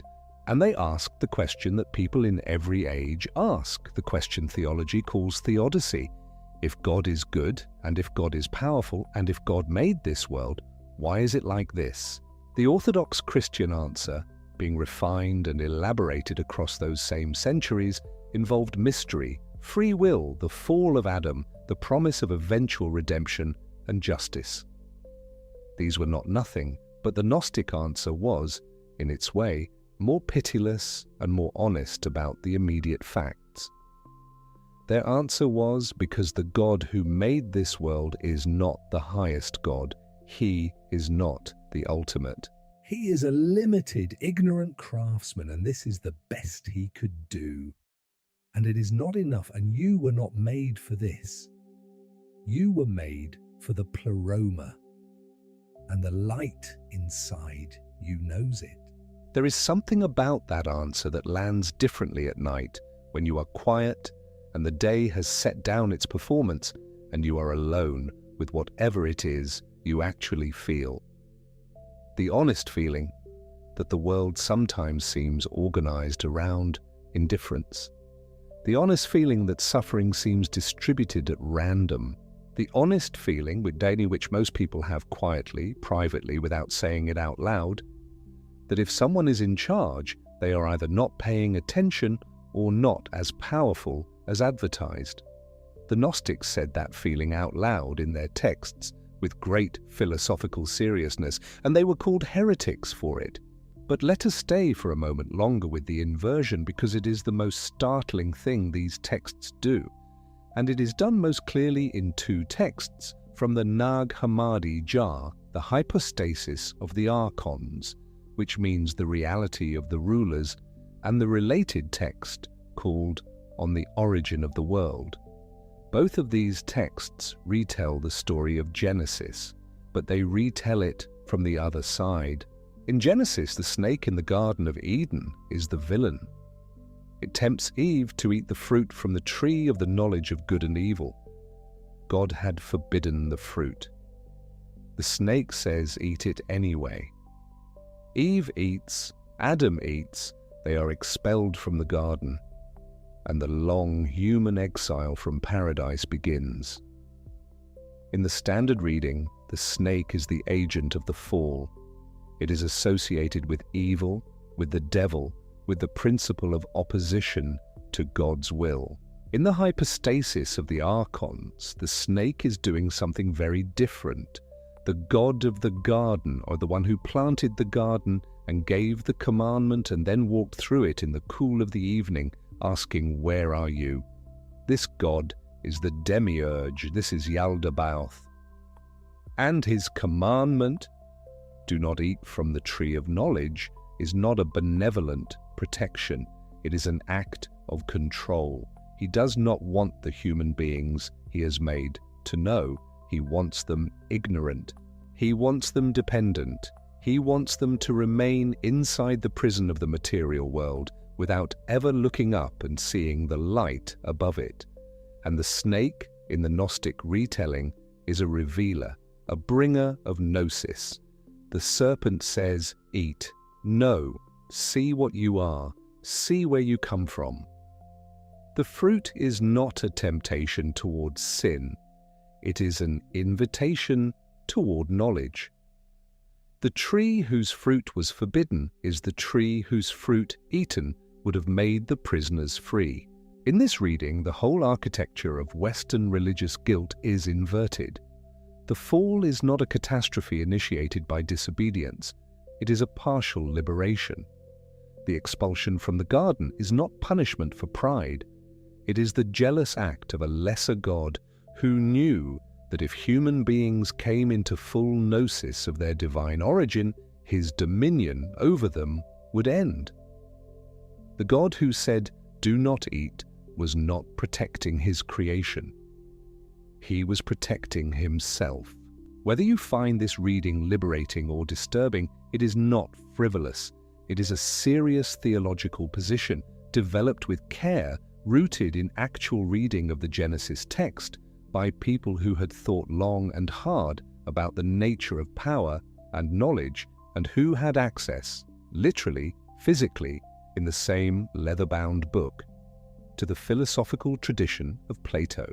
They were doing what serious thinkers do. They were reading the sacred texts of their tradition and asking what it actually means if you take the words seriously without the official interpretation smoothing all the edges.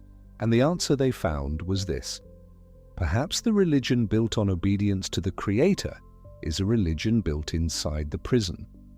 Perhaps the God who demands worship and compliance is not the highest God, but the ignorant craftsman who made the prison and cannot conceive of anything beyond it. Perhaps the figure who said eat, no, see. Perhaps that figure was not the villain. Perhaps that figure was the one in all of Genesis who was trying to tell the truth. This was, to put it mildly, not what the bishops of the 2nd and 3rd and 4th centuries wanted people to think. But let us rest here in this inversion for just a moment before we move on, not to agree or disagree, simply to notice what it feels like to hear a story you have heard one way your whole life told entirely from the other direction. There is a kind of vertigo in it, a useful vertigo, the kind that comes when you realize the frame itself, the shape of the story, who the hero is and who the villain is, what the central conflict means. The frame is not given by the story. The frame is chosen. And choosing a different frame does not change the words on the page. It changes everything you understand by them. The Gnostics chose a different frame. They looked at Genesis and they saw a jailer and a liberator where everyone else saw a god and a devil. They looked at Jesus and they found in some streams of their tradition not a savior who died to redeem sin, but a teacher who came to wake you up, to remind you of what you already carried, to say in 100 different ways, split the wood, lift the stone, look inside yourself, bring forth what is within you. Know where you come from and know where you return. The cross is not the point. The knowledge is the point. The gnosis is the point. Not the blood, not the sacrifice, not the institutional system built on that sacrifice and administered by people with the authority to tell you whether you are saved. The divine spark in you does not need to be told whether it is saved. It only needs to recognize what it is. Take a slow, deep breath. Let the breath fill you from the bottom of the lungs to the top, and let it go slowly without effort. Feel the weight of your body in the place where you are lying or resting. Feel the particular quality of the dark around you, the texture of this hour, the silence that is not quite silence but is the nearest thing to it this night offers. You do not need to remember any of this. You do not need to hold it together into a position. These are old words from a sealed jar, and they are not making any demands on you tonight. They are simply here. As the kingdom, according to saying 3, is simply here, inside you and outside you, not waiting to be earned, not coming from some future day when the right things have been done. Simply here. The light in the grain of the wood. the presence under the stone. There is something the Gnostic cosmology is doing that is worth naming plainly before we go further, because it is the thing that made it dangerous in the eyes of the emerging institutional church, and it is still the thing that makes it strange and alive to read now. It is relocating authority. In the world, the demiurge governs. The material world, the world organized by his archons, his rulers, his systems of law and temple and sacrifice and hierarchy, authority flows downward from the top. The god commands, the priests interpret, the people obey. The chain is clear, and the chain is justified by the claim that the god at the top of it is the ultimate, supreme, most real being there is. But in the Gnostic world, the god at the top of that chain is not the ultimate being. He is a middle figure. He is a derivative. He is the product of an accident, Sophia's unbalanced act of will, and he rules over a world made of material that is not, at its deepest level, his. Inside every human body, hidden from him, unknown to him, there is a pneuma that belongs to the pleroma, to the true God, to the source and fullness that Yaldabaoth cannot see. If that is true, if the divine spark in you genuinely belongs to something the Creator God cannot reach, then the Creator God's authority over you is not ultimate. His priests are not the final word on your standing before the highest. His laws are not the law of the highest. His sacraments do not confer the only access. The access you need is already inside you. It was placed there before the world was made.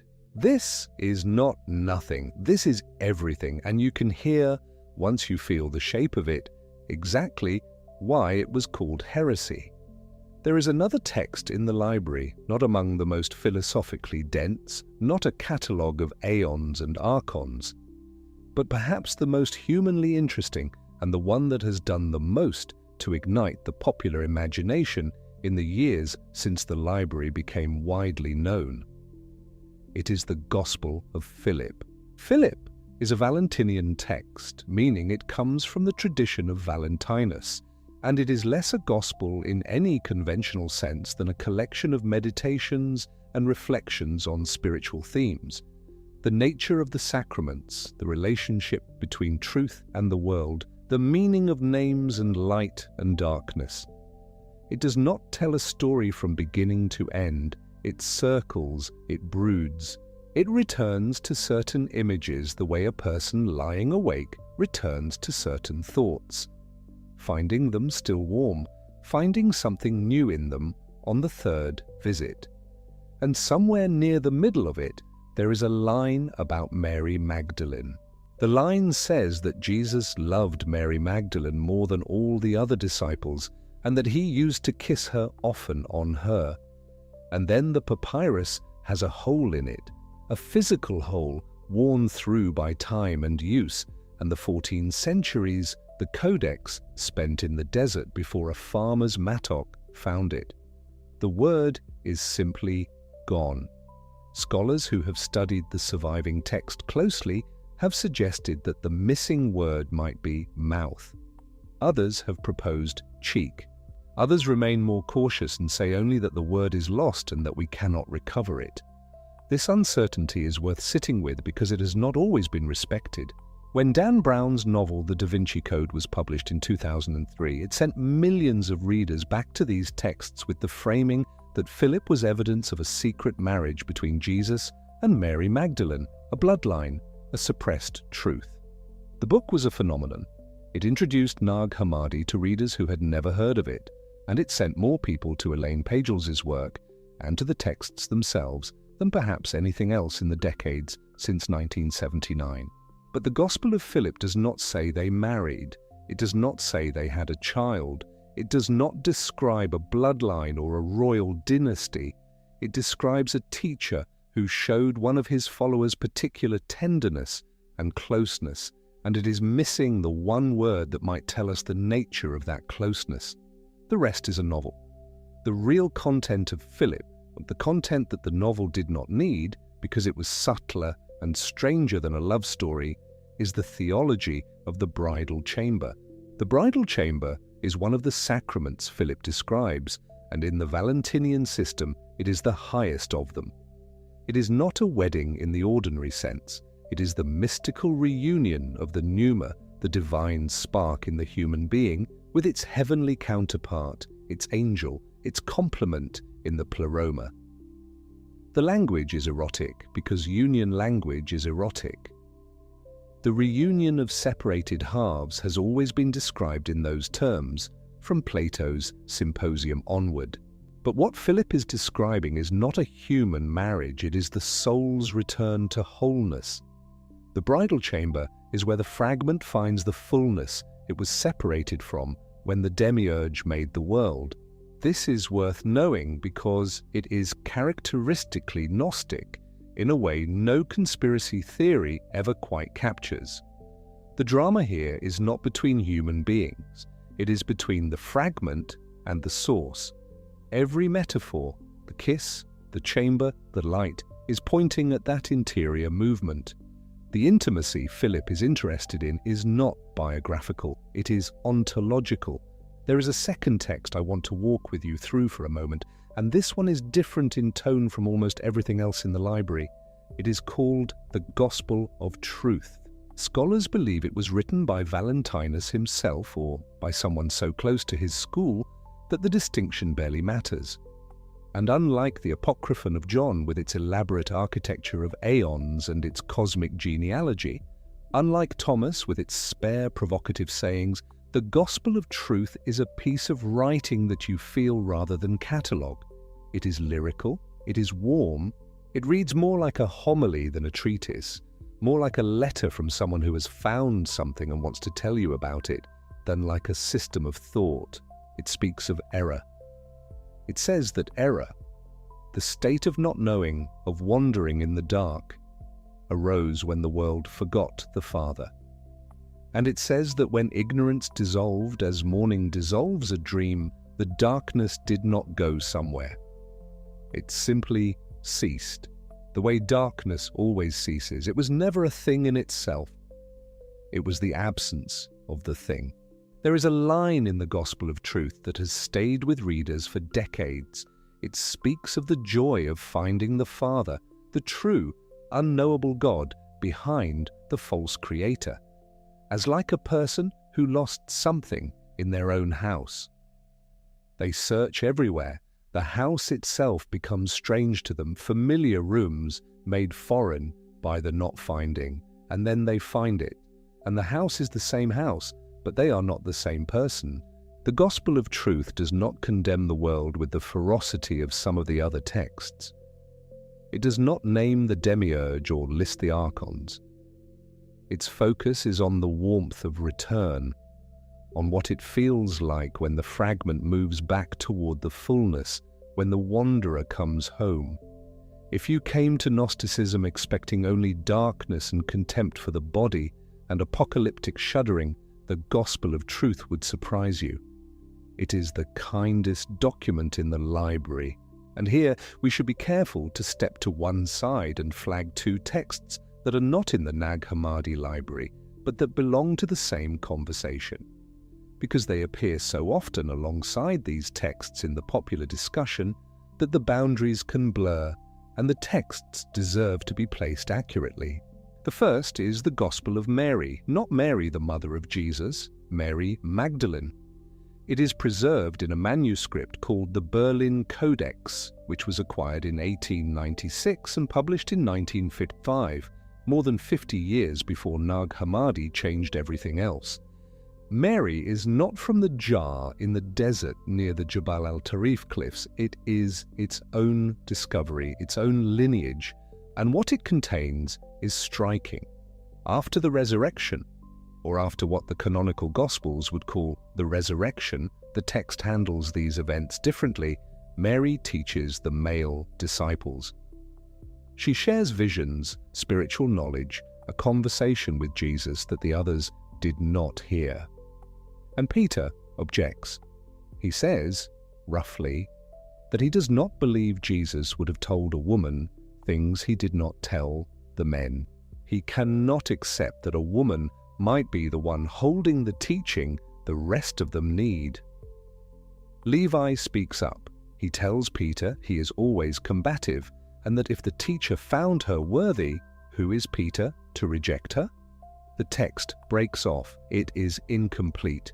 We do not have the ending. But the argument it preserves, the argument about whose testimony counts, whose knowledge is authoritative, whether a woman can be the bearer of the deepest teaching, was clearly a live argument in at least some communities in the 2nd century. The Gospel of Mary is not preserving a fantasy. It is preserving a disagreement that people were actually having in rooms that actually existed about a community that was trying to figure out what it was. The second text is the Gospel of Judas. This one surfaced in entirely different circumstances. It came to scholarly attention as part of what is called the Codex Chakos, and it was published to enormous public attention by National Geographic in 2006. It is not from Nag Hammadi, it was not in Muhammad Ali's jar, but it is unmistakably from the same milieu, Sethian Gnostic, with the same cosmology, the same archons, the same basic understanding of the material world as a trap and gnosis as the exit. What makes it extraordinary is what it does to Judas. In this text, Judas is not a traitor. He is the only one of the disciples who truly understands who Jesus is, who sees through the material world to the divine origin behind it. The others, including Peter and the other 11, are still caught in the worship of the demiurge, still offering sacrifices to the wrong god, still operating from within the system the Creator built. But Judas sees. And what he does, handing Jesus over, is not a betrayal. It is a service. It frees Jesus from his material body. It completes the liberation that was the whole point. This inversion is pure Gnostic logic applied with consistency. If the body is the prison and the archons are the jailers, then the person who opens the cell door is doing a kindness. Judas in this text is the one who understood enough to help. It should be remembered as its own document, its own discovery, not folded into the Nag Hammadi library, but it belongs to this conversation. It is one more voice in the marketplace. Now let us turn to the mechanism of heresy itself, because this is the question that has been waiting since the beginning. Why did the early church fight these texts so hard? Our most important witness is a man named Irenaeus of Lyon. Irenaeus was a bishop in the city of Lyon, in what is now France, and around the year 180 CE, he wrote a massive 5-volume work called Adversus Heresies, against heresies. It is combative, detailed, sometimes mocking, occasionally furious. And for roughly 800 years, from the moment he wrote it until the moment the monks of the Pachomian monastery buried their library in the sand, it was the primary source most scholars had for understanding what the Gnostics actually believed. Think about what that means. For nearly 2 millennia, we understood one side of this argument almost entirely through the other side's attack on it. It is as though the only record of a long and complicated conversation is the notes taken by one of the participants specifically to demonstrate that the other participant was wrong. When the Nag Hammadi texts became available and scholars began to compare them to what Irenaeus had written, the finding was remarkable, and in a way not what anyone expected. Irenaeus was broadly accurate. Where the Apocryphon of John, for example, could be set against his hostile summary of Valentinian and Sethian beliefs, his descriptions held up. He was not fabricating his opponent's positions.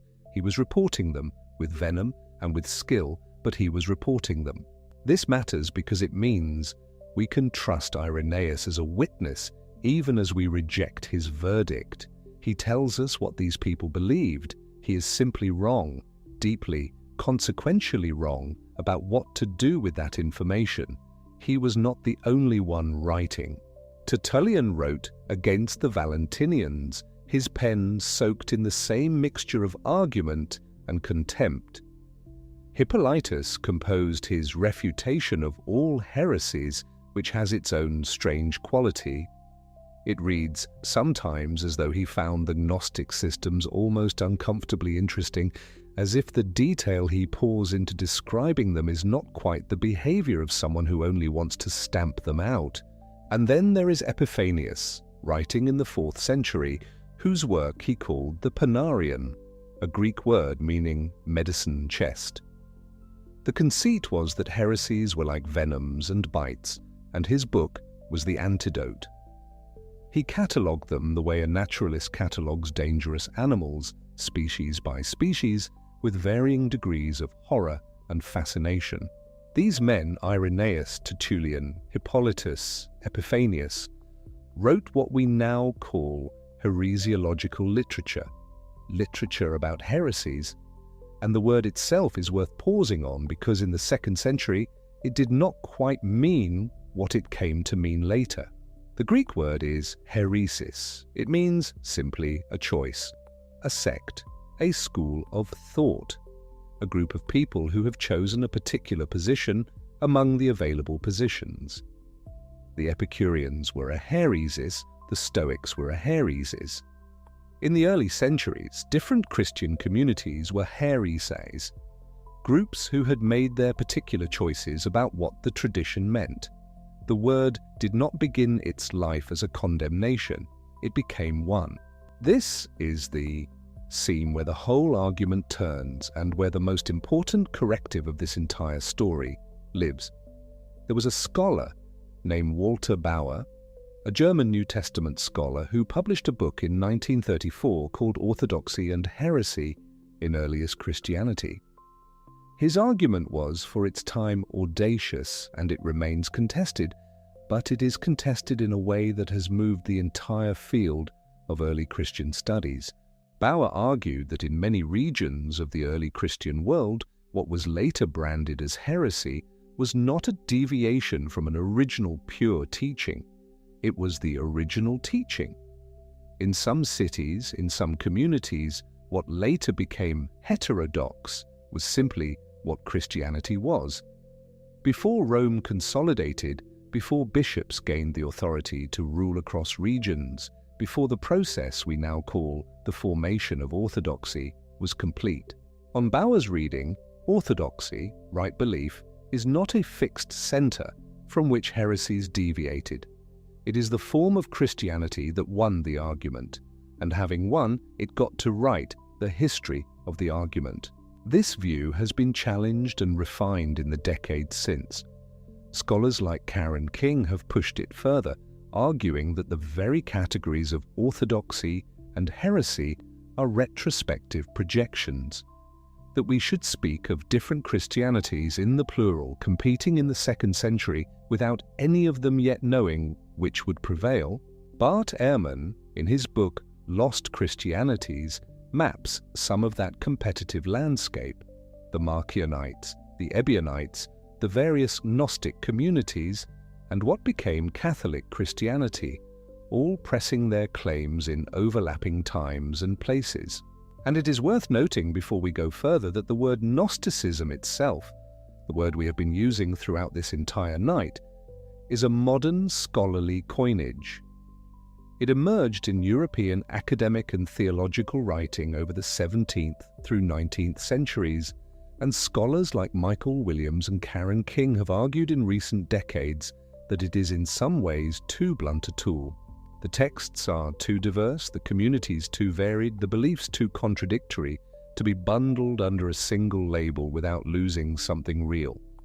There may be no such thing as Gnosticism, only a family of movements with overlapping features and no common institution. This does not mean the texts are not real. It means the jar in the desert was more like a library than a church. The books do not all agree with each other. They are voices in a conversation, not a creed. But all of this, Bauer's thesis, King's revisions, the plurality of Christianities, still circles around the same original question. Why did the Church with the widest reach and the most organizational coherence fight these particular ideas so hard? And the answer is not mysterious once you set out the stakes clearly. The first stake is the one called Docetism. Many Gnostic texts, though not all and not uniformly, held that Jesus did not truly have a physical body. He only seemed to. He appeared to walk, to eat, to speak, but the appearance was an accommodation to human perception, not a genuine incarnation. The word comes from the Greek dokein, meaning to seem. A docetic Christ only seemed to suffer on the cross. He only seemed to die, because the divine does not descend into matter. The demiurge's realm cannot hold the true light. A being of the pleroma does not genuinely take on flesh made by an inferior creator. You can feel immediately why this was unacceptable to a Christianity organized around the crucifixion and the resurrection. If the suffering was not real, then it did not redeem. If the body was not real, then the tomb was not empty of anything that mattered. The entire architecture of incarnation, God becoming flesh, flesh genuinely dying, death genuinely overcome, collapses if the flesh was never really there. The second stake is two-God dualism. The Creator and the Redeemer in the Gnostic system are not the same being. The God who made the world and the God who sends the light that can free you from the world are distinct, in some texts adversarial. The Creator is ignorant or malevolent. The Redeemer comes from somewhere above and beyond the Creator's reach. This directly attacks the claim, central to the emerging Catholic Christianity and inherited from its Jewish roots, that there is one God, creator of heaven and earth, and that this God is also the God of salvation. You cannot have a church grounded in the unity of the Hebrew Scriptures and the New Testament if the God of those Scriptures is actually the villain of the story. You cannot say maker of heaven and earth in a creed if heaven is the pleroma and earth is the demiurge's botched project. This is also why Marcion of Sinope is so important to this story. Important enough that he deserves a moment, even though he was not technically a Gnostic. Marcion was a wealthy shipowner from the Black Sea, active in Rome around 140 CE, and his position was not far from the Gnostic dualists in its practical implications. He looked at the God of the Hebrew Scriptures, the God who commanded genocide, who tested Abraham with his son, who was jealous and wrathful, and he said that this cannot be the Father that Jesus described. He solved the problem by simply cutting. He produced his own version of the Scriptures, a truncated Gospel of Luke, and 10 letters of Paul with everything that connected Jesus to the Hebrew God, removed or explained away. Marcion was excommunicated from the Roman Church and went off to build his own, which by some accounts was widespread and vigorous for several generations. But here is the thing Marcion did that almost no one talks about. By producing his own deliberately edited canon of Scripture, he forced the question. Other Christian leaders now had to decide, if Marcion's list is wrong, what is the right list? What documents speak with genuine authority? Which texts are in and which are out, and who gets to say? The process of answering that question took 2 more centuries after Marcion. And the final answer, the first surviving list of exactly the 27 books we now call the New Testament, no more and no fewer, came in 367 CE in a letter written by Athanasius of Alexandria for the Easter celebration of that year. It is called the Festal Letter, and it is the document that most likely set in motion the burial of the codices in Muhammad Ali's desert. Athanasius listed his 27 books and condemned, in the same letter, the use of apocryphal books, books outside his list that were circulating in communities and being used for teaching. He did not name every one of them, but the letter made the situation plain. If you were a monk in a Pachomian monastery near Nag Hammadi in Upper Egypt in 367 CE, and you had a shelf of texts that were now formally condemned by the Bishop of Alexandria, the most powerful church leader in the Eastern Empire, you faced a choice. You could destroy them, you could keep them hidden, or you could do what someone evidently did. Seal them in a jar and put them in the earth at the foot of the cliffs to be found when the danger had passed. The danger did not pass, or it passed so thoroughly that no one was left who knew where the jar was. The texts waited in the dark for 1,578 years. The third stake, the one that perhaps explains the sharpest edge of the institutional hostility to the salvation by elite secret knowledge problem. If Gnosis is the door out and Gnosis is available only to those who have received the secret teachings, then you have created a two-tier religion. Those with the knowledge and those without it. Those who understand the true cosmology and those still worshipping the demiurge under the mistaken impression that he is the ultimate God. A pneumatic, to use the Valentinian language, a spiritual person who has the divine spark and can recognize it, and a hillic, a merely material person who does not. This is not the structure of a universal church. A universal church needs a message that can, in principle, reach everyone: the fisherman, the slave, the child, the soldier. It needs sacraments and creeds that work for everyone who performs them faithfully, not a gnosis that only the initiated can even perceive. It needs bishops with the authority to define the teaching and maintain the boundaries, not a tradition where every pneumatic has, in principle, direct access to the truth and can receive revelation the bishop has not heard. Irenaeus saw this with great clarity. This is why his attack on the Gnostics is not merely theological, it is institutional. He understood that if the Valentinians were right, if the divine spark in the individual is the real authority and the church's chain of bishops only manages the outer court of a lesser god, then the church, as he understood it, had no grounds. Now let us slow down here, in the almost stillness of this hour, and let all of this settle for a moment. You have been listening for a long time.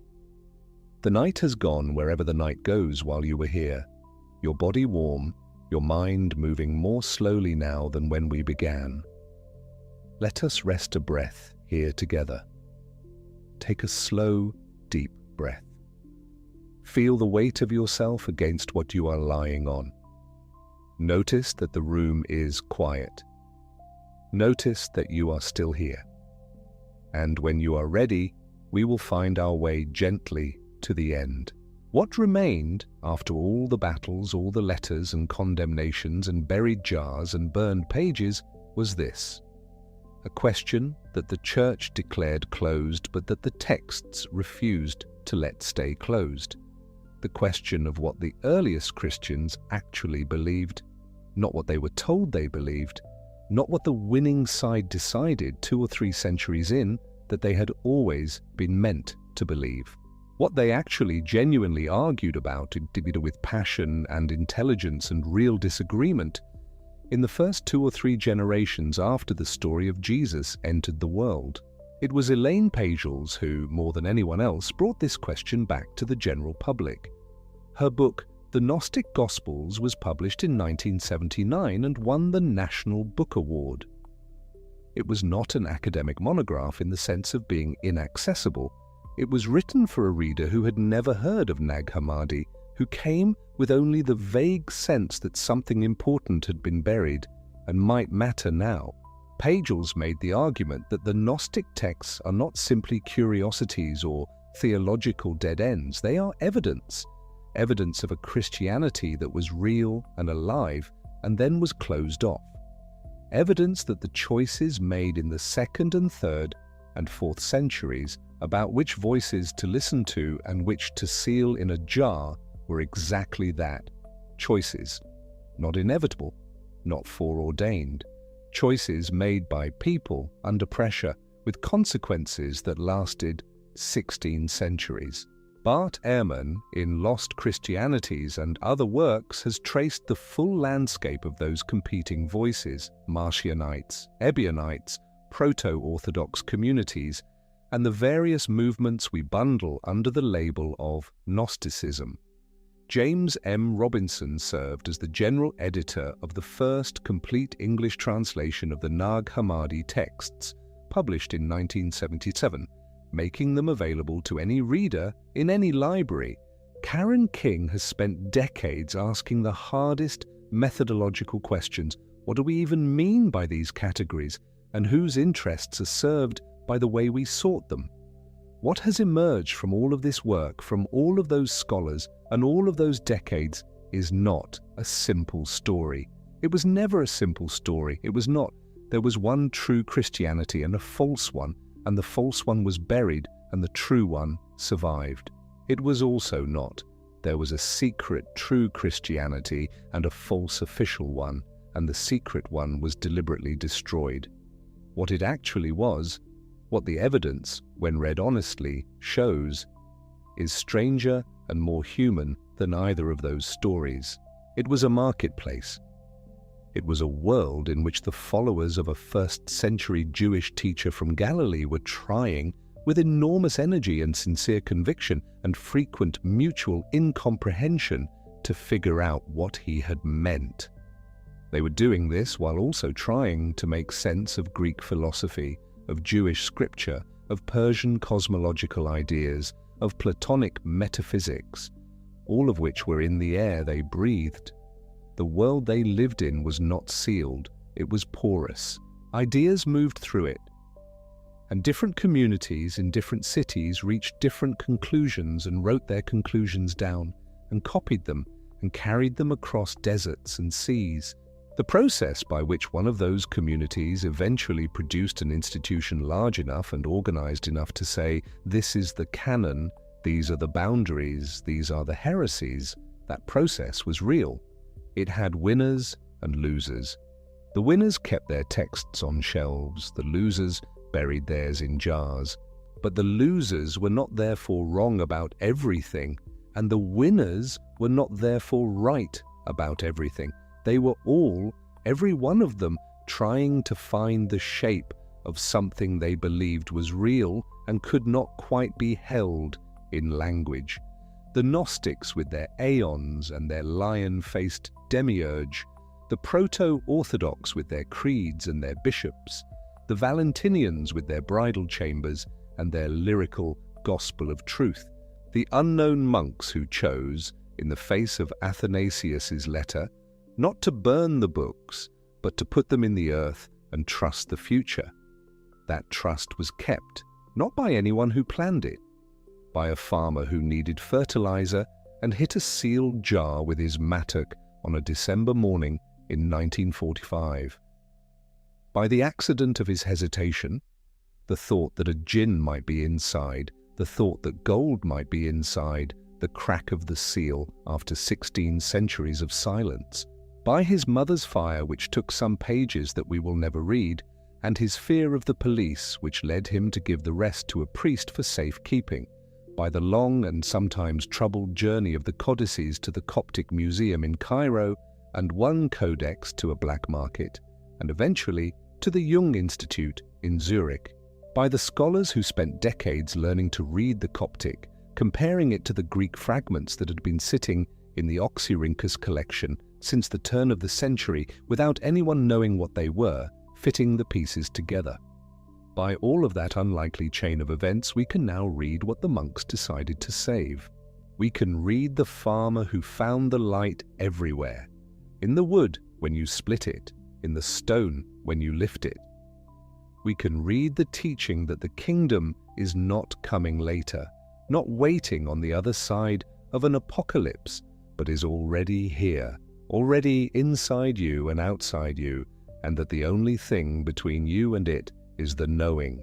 We can read the God who is not the demiurge, who is not the jealous, lion-faced, self-deceived creator who thinks he is the only power in existence, but the deeper source, the pleroma, the fullness that poured itself out into aeons and light and eventually through Sophia's fall and Yaldabaoth's blindness and the long dark of the material world, into you, into the pneuma you carry without knowing it, the divine particle that belongs to something the demiurge cannot see and cannot reach.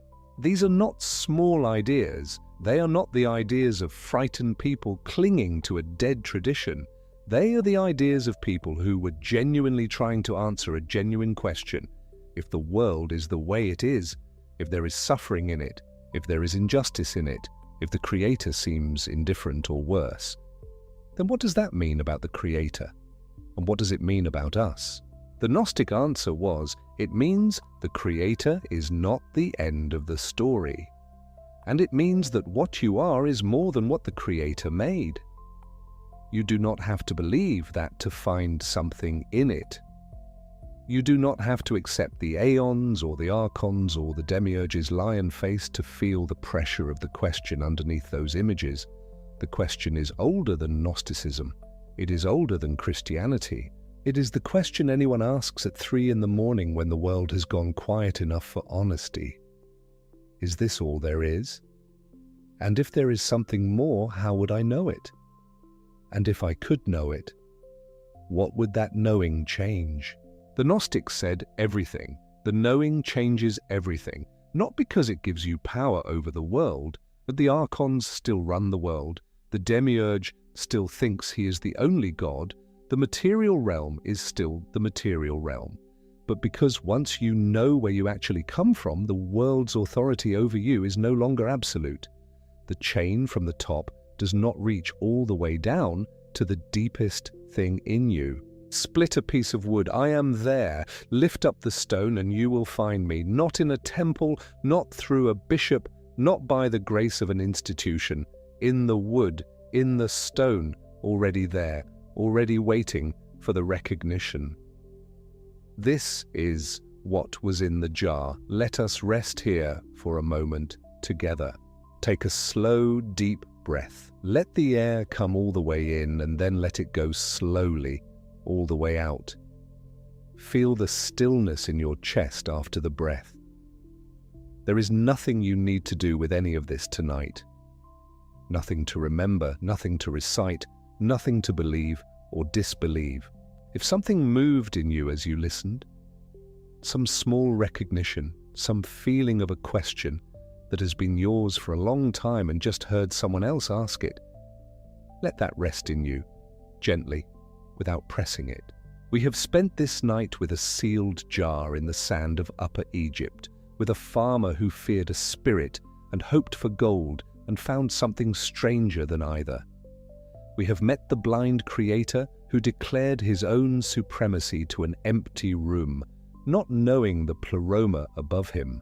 We have heard the sayings of a teacher who said the kingdom was already present, not pending, inside you and outside you, in the wood, in the stone, in the still question beneath a sleeping mind. We have listened to Sophia falling in love with her own capacity and producing by that fall the world we live in, flawed and luminous in equal measure.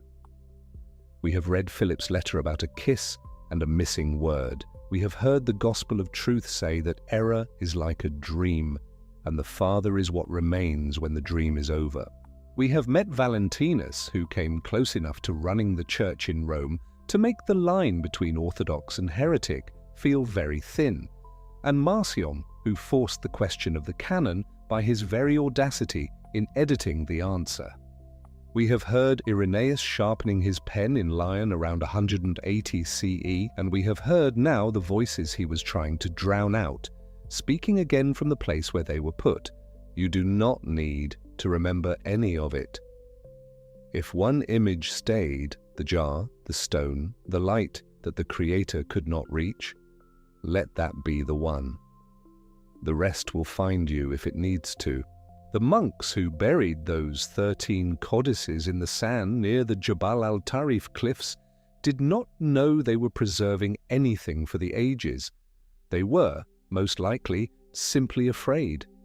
They were doing what people do when something they love is about to be taken from them. They put it somewhere safe. They put it in the earth, they trusted the earth, and the earth kept it. For all the centuries between Athanasius's letter and Muhammad Ali's mattock, through the rise and fall of empires, through the long medieval period when these words did not exist in any living reader's hands, through the Renaissance and the Reformation, and the Enlightenment and the 2 world wars, the books lay in the dark in their leather covers with their pages intact, and the desert held them. The desert is good at holding things. It does not ask what they mean. It does not judge them heretical or orthodox, it simply holds, and now they are in the Coptic Museum in Cairo, and their words are in translations, in libraries, in every language. And tonight they are here, in this room, in the quiet, in the thought that the light that is over all things might also be in the stone you have not yet thought to lift. There is in all of this something that belongs not just to scholars or to historians or to people who are already curious about early Christianity, but to anyone who has lain awake in the dark and felt the insufficiency of easy answers. The Gnostics were people who looked at the official story and could not make it fit the world they saw. And rather than suppressing that discord, they followed it. They followed it all the way down into a cosmology that was, yes, strange, and yes, elaborate, and yes, full of images that require patience and generosity to enter. But it was alive, it was made by people who were genuinely trying to think, genuinely trying to feel their way towards something true in a world where the institution had not yet fully decided what truth was required to look like. The institution eventually decided. And the people on the wrong side of that decision buried their books and were silent. But the books remained, and the question remained with them.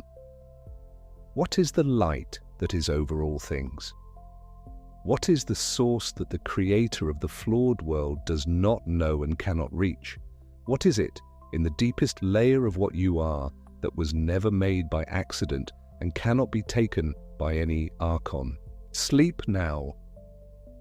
Let the question breathe in you gently without demanding an answer. The answers that matter most are the ones that come when you are quiet enough to hear them, and you cannot be quiet enough while you are searching. The searching is for the waking hours. The night is for the resting. You have come a long way tonight. Across 16 centuries of silence and one December morning in 1945 and all the strange and human luck that brought words from a sealed jar to the place where they could find you. Be wise in the simplest way there is tonight, and rest